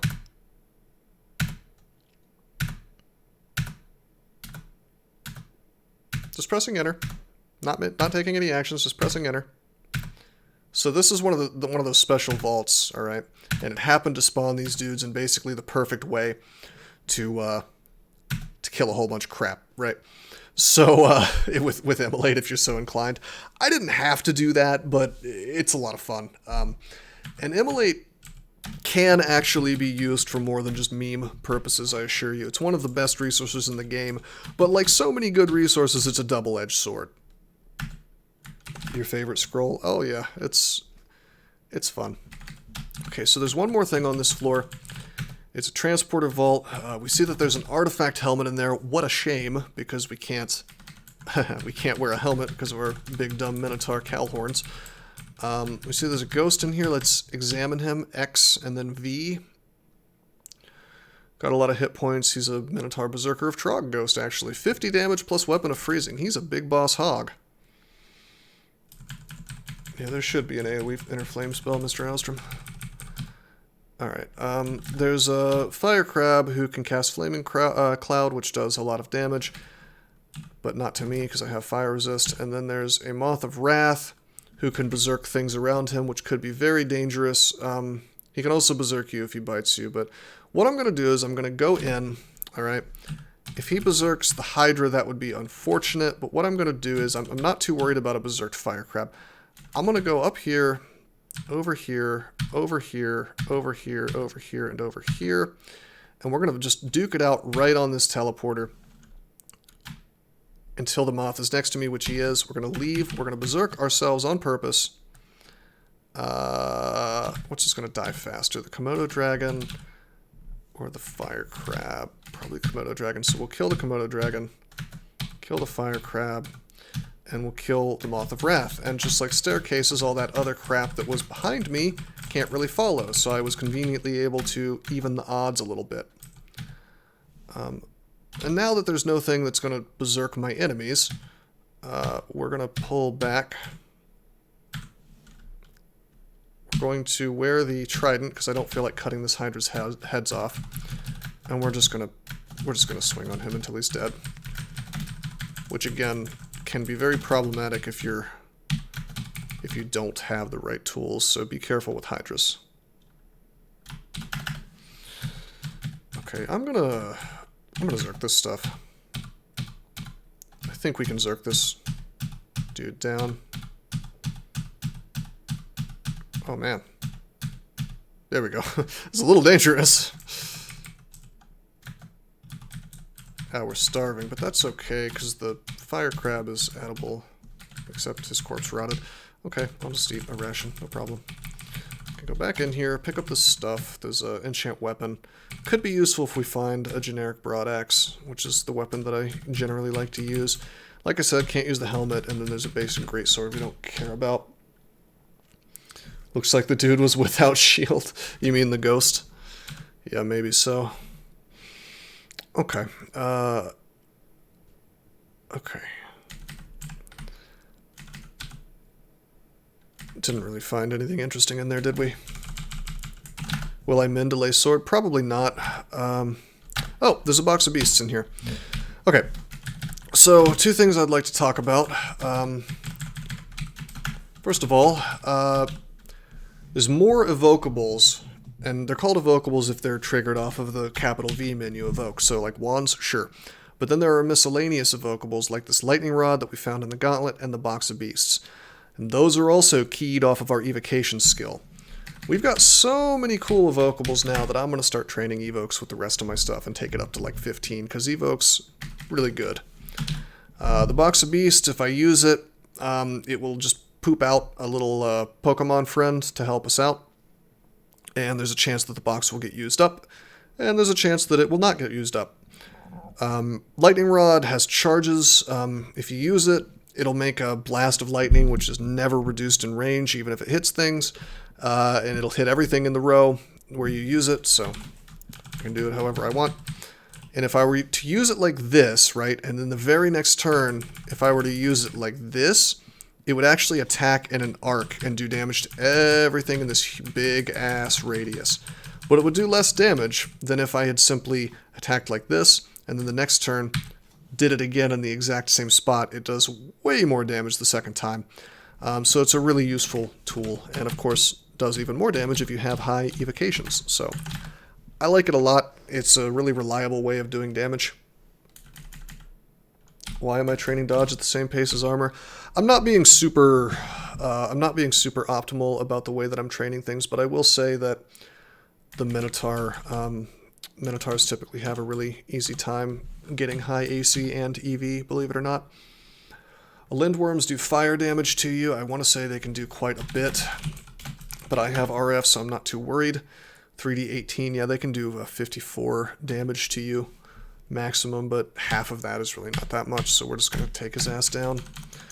Because this is the final floor of Lair, you're going to see more density to the enemies. You know, you saw that Blink Frog pack was quite large. You're going to see more variety of enemies. You might see some themed areas of the floor, which place things very specifically. On Lair 5 or Lair 6, you're going to see the entrance to Slime, which we just walked by. Don't go in here. Whatever you do, this is for way later in the game. It's a perfectly good branch to do, just not yet. A lot of people die when they first play this game because they see this place and they're like, oh, whoa, I want to check out the slime pits. And they go in and then they get, you know, fangoriously devoured by you know, very hungry slimes. Also, if you step on these green tiles, which are next to the slime-covered rock walls, you'll take damage. There's this strange little altar of Jivia, who is a god that you cannot worship from the temple, typically. You'd have to come all the way down here without worshipping a god, and imagine how much fun that wouldn't be. I may do a guide on worshipping Jivia, but it's because, you know, for obvious reasons, it's never really the optimal thing to do. It can be fun, though. Auto-explore. Okay, so these corpses, there's elf skeletons and human skeletons and orc skeletons is just kind of decoration. Can worship Eli on the way down here. Ah, that's true. Or TSO. Then they won't get mad for you. Abandoning. Zenwood, though. Oh, these guys are actually doing a bit of damage to me. 30 damage a pop. That's Zerk. I could have backed off, and I probably should have. Uh-oh. Uh-oh. Okay, notice that these guys are getting petrified from that gas. The Catoblepus is immune, but his buddies are not. I'm backing off because I don't want to fight it until his slow is over. Although he can catch me very easily. Let's just swing. And we can still move out of the clouds when they show up. Actually, it looks like the slow's over. Cool. He once won an orc. Ralph here says he once won an orc of jelly after converting to her from Biog. Ah, that's kind of cool. But Biog wasn't happy about that. It's a Deep Troll Shaman. This is always in this particular vault. Now, you're not necessarily always going to get this little area or this troll, assuming you don't get the area. But sometimes your Lair 6 will have this little spot. And it's going to look pretty much the same every time if you roll and get this particular little shrine. And it's going to be a Deep Troll Shaman, and he's going to have his little pet. Catoblepus and a bunch of Death Yaks. He can haste other trolls, but there's no other trolls, so that's not going to happen. And he can heal other trolls and he can mite other trolls. Basically, this vault got broken a long time ago, and they never bothered to fix it because that used to not be a restriction. Like, they used to be able to haste and heal and mite things that were not trolls. For some reason, the vault never got fixed.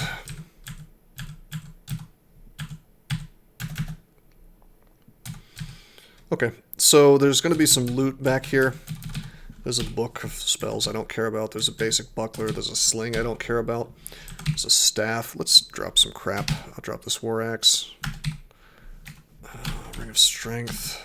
+5 ring of swap. 2 different rings of strength. We don't really need that, but because I just want to, well, I'm going to identify mainly because I want to get some stuff out of my inventory. Amulet of Regeneration, we can drop that. Found a Potion of Brilliance. That's to give you extra intelligence and spellcasting ability temporarily. We're going to keep it in our inventory even though we're not casting spells because reasons I'll explain later. Here's a Twisted Jeweled Staff. When you find these things, not quarterstaffs but staffs, you might want to keep them around. If you have a Remove Curse, you might want to try them on. Because if it's like a Staff of Fire, you can use it to wear it temporarily to get fire resist while you're running away from something that does fire damage. This is a Staff of Energy, which I don't need to get into because it's for casters. I'm sure we'll talk about that when I do a caster tutorial. Alright, so that's Lair 6. That's the bottom, you know, the hardest part in the lair. Generally, this is considered what I would say the tipping off point into the mid-game. You know, really straightforward stuff on a Minotaur Berserker, but there's a few places that you can go wrong if you act with hubris instead of with care. But yeah, this guy is in what I would say is an incredible place. He's had some pretty good luck as far as items go, you know. He has, you know, what's basically an end-game weapon. Well, really, I mean, not basically, it is an end-game weapon. And one of the best shields you could ask for already. And his resistances are in a really good place. Crawl is very swingy. You're not always going to get good stuff like this. And this is not the best thing I could ask for, this set of stuff. It's just really good. Really, really good. But nevertheless, I mean, you could have games where I have no resistances at all, and I'm stuck with some basic crappy weapon or mediocre weapon for a very long time. But with that said, outside of really early game RNG deaths from very particular mechanics, pretty much every game of Crawl is winnable once you get past D5 or so, I would say. Anyway, yeah, alrighty, I think that's going to be it for the night. We got took us an hour and a half to get to D3. Let's see how long it took us to get from D3 to Lair 6. It looks like the stream has been 3 hours or so, I streamed a little longer than perhaps I intended to. But, no, I think this is shaping up to be a pretty good tutorial. If you have any questions, as always, once this thing goes live on YouTube, feel free to hit me up, and I will be happy to answer anything that you have to ask.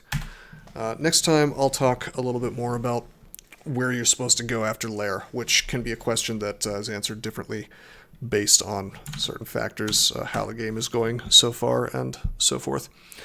Anyway, I hope you guys enjoyed the stream and the video. Until next time, I am signing out.